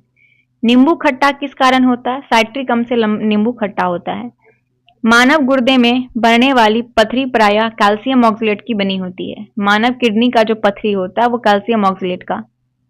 डॉक्टर की राय है कि गुर्दे एवं गॉल ब्लैडर की पथरी से पीड़ित व्यक्तियों को अधिक मात्रा में टमाटर, अंडे, दूध, गोभी आदि नहीं लेने चाहिए ताकि क्रिस्टल ना बन सके। कैल्शियम ऑक्सलेट के देखिए, जो डॉक्टर होते हैं वो जिसमें गॉल ब्लैडर में या फिर किडनी में क्या होता है, पथरी होता है, उन्हें टमाटर, अंडा, दूध वगैरह लेने से मना करता है क्योंकि उसमें कैल्शियम ऑक्सलेट होता है ना, इसीलिए। फोटोग्राफी में कौन सा अम्ल प्रयोग होता है? ऑक्जेलिक अम्ल का प्रयोग होता है फोटोग्राफी में। पौधे की कोशिका में ऑक्सीजैलिक अम्ल कैल्शियम ऑक्सलेट के रूप में होता है। पौधे की कोशिका में ऑक्जेलिक अम्ल कैल्शियम ऑक्सलेट के रूप में होता है। आयोडोफॉर्म का प्रयोग किस रूप में किया जाता है? पूर्तिरोधी के रूप में। आयोडोफॉर्म का प्रयोग पूर्तिरोधी के रूप में किया जाता है। यूरिया उर्वरक में नाइट्रोजन किस रूप में होता है? एमाइड के रूप में। यूरिया उर्वरक में नाइट्रोजन एमाइड के रूप में होता है। यूरिया में नाइट्रोजन की प्रतिशत 46% होता है यूरिया में। लौह उत्प्रेरक की उपस्थिति में बेंजामिन क्लोरीन गैस के साथ प्रतिक्रिया करके क्लोरोबेंजीन बनाती है। लौह उत्प्रेरक की उपस्थिति में बेंजीन क्लोरीन गैस के साथ प्रतिक्रिया करके क्या बनाती है? क्लोरोबेंजीन। रबर उद्योग में बहुलता से प्रयुक्त होता है एनिलीन। रबर उद्योग में बहुलता से एनिलीन प्रयुक्त होता है। डीडीटी का पूरा नाम क्या है? Dichloro diphenyl trichloroethane. Dichloro diphenyl trichloroethane. अश्रु गैस का रासायनिक सूत्र है अल्फा क्लोरोएसिटोफिनोन। अल्फा क्लोरोएसिटोफिनोन अश्रु गैस का रासायनिक नाम है। फलों के रस को सुरक्षित रखने के लिए बेंजोइक अम्ल का इस्तेमाल किया जाता है। फलों के रस को सुरक्षित रखने के लिए बेंजोइक अम्ल। खाद्य पदार्थ के परिरक्षण हेतु बेंजोइक अम्ल का प्रयोग करते हैं खाद्य पदार्थ के लिए। आंसू गैस है क्लोरोएसिटोक्यूसोन। आंसू गैस है क्लोरोएसिटोक्यूसोन। भोपाल गैस त्रासदी के दौरान कौन सी गैस निकलती है? Methyl isocyanate. भोपाल गैस त्रासदी में मिथाइल आइसोसाइनेट निकलती है। नैप्थलीन का मुख्य स्रोत कोलतार है। टेफ्लॉन क्या है? टेफ्लॉन फ्लोरोकार्बन है टेफ्लॉन। प्राकृतिक रबर एक बहुलक है, आइसोप्रीन का बहुलक है प्राकृतिक रबर। बुलेट प्रूफ जैकेट के निर्माण में किस बहुलक पदार्थ का उपयोग करते हैं? तो केबलर का। जो बुलेट प्रूफ जैकेट होता है इसमें बहुलक के रूप में केबलर का इस्तेमाल करते हैं। बेकेलाइट फिनॉल किसका बहुलक है? फॉर्मल्डिहाइड का। बेकेलाइट फिनॉल फॉर्मल्डिहाइड का बहुलक है। प्लास्टिक उद्योग में प्रयुक्त होने वाला शब्द पीवीसी तात्पर्य है पॉलीविनाइल क्लोराइड। प्लास्टिक उद्योग में प्रयुक्त होने वाला शब्द पीवीसी तात्पर्य है पॉलीविनाइल क्लोराइड का। बरसाती किससे बनाया जाता है? पॉलीकार्बोनेट से बरसाती बनाया जाता है, पॉलीकार्बोनेट से। कौन सा प्लास्टिक खाने के पदार्थ को पैक करने के लिए प्रयोग किया जाता है? पॉलीइथेनिल। पॉलीइथेनिल का उपयोग खाने के सामान को पैक करने में करते हैं। कृत्रिम रेशा का अन्य नाम डेक्रोन है। कृत्रिम रेशा का अन्य नाम डेक्रोन। मानव निर्मित प्रथम कृत्रिम रेशा रेयॉन है, जो कि मानव निर्मित प्रथम कृत्रिम रेशा है, रेयॉन। प्राकृतिक रबर किसका बहुलक है? आइसोप्रीन का बहुलक है प्राकृतिक रबर। रेयॉन के निर्माण में कौन सा मुख्य कच्चा माल उपयोग होता है? सेलुलोज का। फलों को मीठे स्वाद का कारण फ्रक्टोज है। कार्बोहाइड्रेट किसके यौगिक हैं? कार्बन, ऑक्सीजन और हाइड्रोजन के। कार्बोहाइड्रेट किसके यौगिक हैं? कार्बन, ऑक्सीजन और हाइड्रोजन के। सूखने वाले तेल में काफी बड़ी मात्रा में असंतृप्त वसा अम्लों का इस्तेमाल किया जाता है। सूखने वाले तेल में काफी बड़ी मात्रा में असंतृप्त वसा अम्ल का प्रयोग होता है। उसके बाद है मेथिलीट स्पिरिट में केवल मेथनॉल होता है, क्या ये सही है? नहीं, मेथिलीट स्पिरिट में केवल मेथनॉल नहीं होता है, इसमें होता है। अगला क्वेश्चन है, एमाइडो को किस अभिक्रिया द्वारा एमाइनो में बदला जाता है? हॉफमैन द्वारा। एमाइडो को हॉफमैन अभिक्रिया द्वारा एमाइनो में बदला जाता है। ग्लाइकोजीन, स्टार्च और सेलुलोज किसके बहुलक हैं? ग्लूकोज के बहुलक हैं, ग्लाइकोजीन, स्टार्च और सेलुलोज। वह औषधि कौन सी है जो दुश्चिंता को कम करती है और शांति प्रदान करती है? वह है प्रशांतक। वह औषधि प्रशांतक है जो दुश्चिंता को कम करती है और शांति प्रदान करती है। साबुन निर्माण में होने वाली अभिक्रिया साबुनीकरण कहलाती है मूलतः। साबुन किसका सोडियम और पोटेशियम लवण है? तो साबुन जो है वो दीर्घ श्रृंखला मोनोकार्बोक्सिलिक अम्ल का है। वह विद्यार्थी ने संयोगवश एसीटोन को अल्कोहल के साथ मिला दिया। एसीटोन और अल्कोहल के इस मिश्रण को कैसे अलग कर सकते हैं? प्रभाजी आसवन द्वारा, प्रभाजी आसवन से। अगला सवाल है कि किस द्रव को एकत्रित होने पर मांसपेशी में थकान होता है? तो लैक्टिक एसिड, आंसर ए है। सिरका निम्न में किस एक का जलीय घोल है? सिरका जलीय घोल है एसिटिक अम्ल का। सभी जैव यौगिक का अनिवार्य मूल तत्व क्या है? तो वह है कार्बन। सभी जैव यौगिक के अनिवार्य मूल तत्व कार्बन है। निम्नलिखित में कौन सा रसायन फल पकाने में सहायता है? रासायनिक फल पकाने में सहायता करता है वह इथोफॉन। इथोफॉन रासायनिक फल पकाने में सहायता करता है। निम्नलिखित युग्मों में से कौन सुमेलित नहीं है? फ्लोरीन्स फ्लोरीनी युक्त कार्बनिक यौगिक, ये सही नहीं है। शुष्क बर्फ ठोस कार्बन डाइऑक्साइड। कीरोटीन मानव त्वचा की बाहरी परत में पाया जाने वाला प्रोटीन। मास्टर्ड गैस रासायनिक युद्ध में प्रयुक्त होने वाला विषैला गैस, सभी सही है एक को छोड़ के। बुलेट प्रूफ पदार्थ बनाने के लिए कौन सा बहुलक प्रयुक्त होता है? तो पॉलीएमाइड का प्रयोग करते हैं बुलेट प्रूफ जैकेट बनाने के लिए। ये आपका जो था फाइनली केमिस्ट्री जो था वो कंप्लीट हो चुका है। अब है